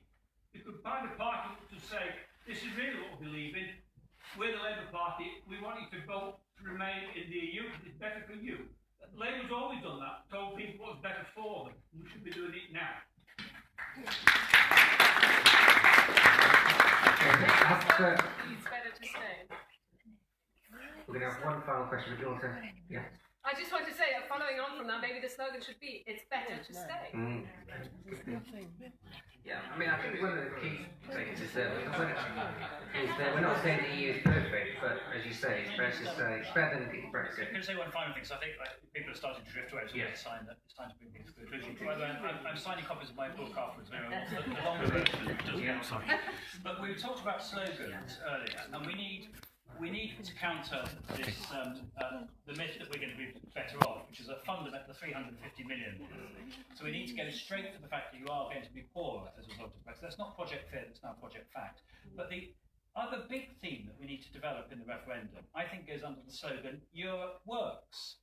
Let's be clear, now that we know what we're about to lose, we realise that it is the best peace and prosperity project this continent has ever seen. It's not perfect, it needs to be constantly improved, we need to use it as the basis for transforming our country, but it works. And the alternative of leaving it is a path of impoverishment and possibly much worse in terms of what happens between European countries. And part of the reason we're all here is we actually believe in this project.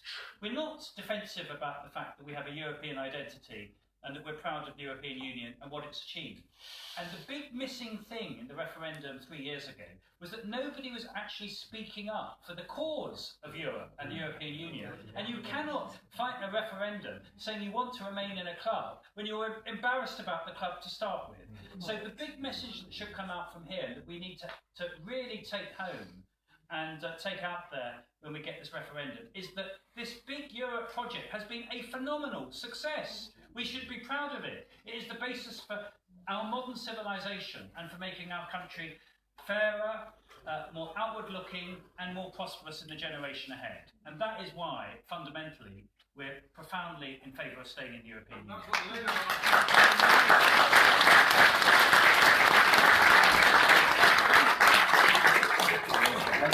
One last quick question, and then if you go out, if you don't mind giving a donation, if you can. This question is for Lord Adonis. It's about next week's vote. Is it possible that Theresa May could cancel it and kick it to the 29th, and then give only an option to Parliament that it's her deal, or it really is a crash out? And if she can't cancel it, if she loses the vote, and then Parliament votes to block a no-deal Brexit, and then Parliament votes to not extend Article 50, would she be in contempt of Parliament if she did anything apart from extend Article 50? Well, I don't think, I mean, I can't speak for Theresa May, and she's capable of doing extraordinary things, but I don't think she will cancel the vote, because she gave undertakings to Parliament 2 weeks ago that she would definitely hold the vote. So I don't think she'll cancel it. I do think that there'll be a big majority for saying no to no deal, and I do think that there'll be a majority for extending Article 50. So I'm reasonably confident we will get to the next stage, but the next stage, just to be clear, is Groundhog Day, because we will then start again. And that's why we need to be there on the 23rd of March. We need to be campaigning, because we need this Groundhog Day to have a different ending to the last two. I'm confident we can get there, but it's got to be people power, and we, the people, have got to exert ourselves. And thanks for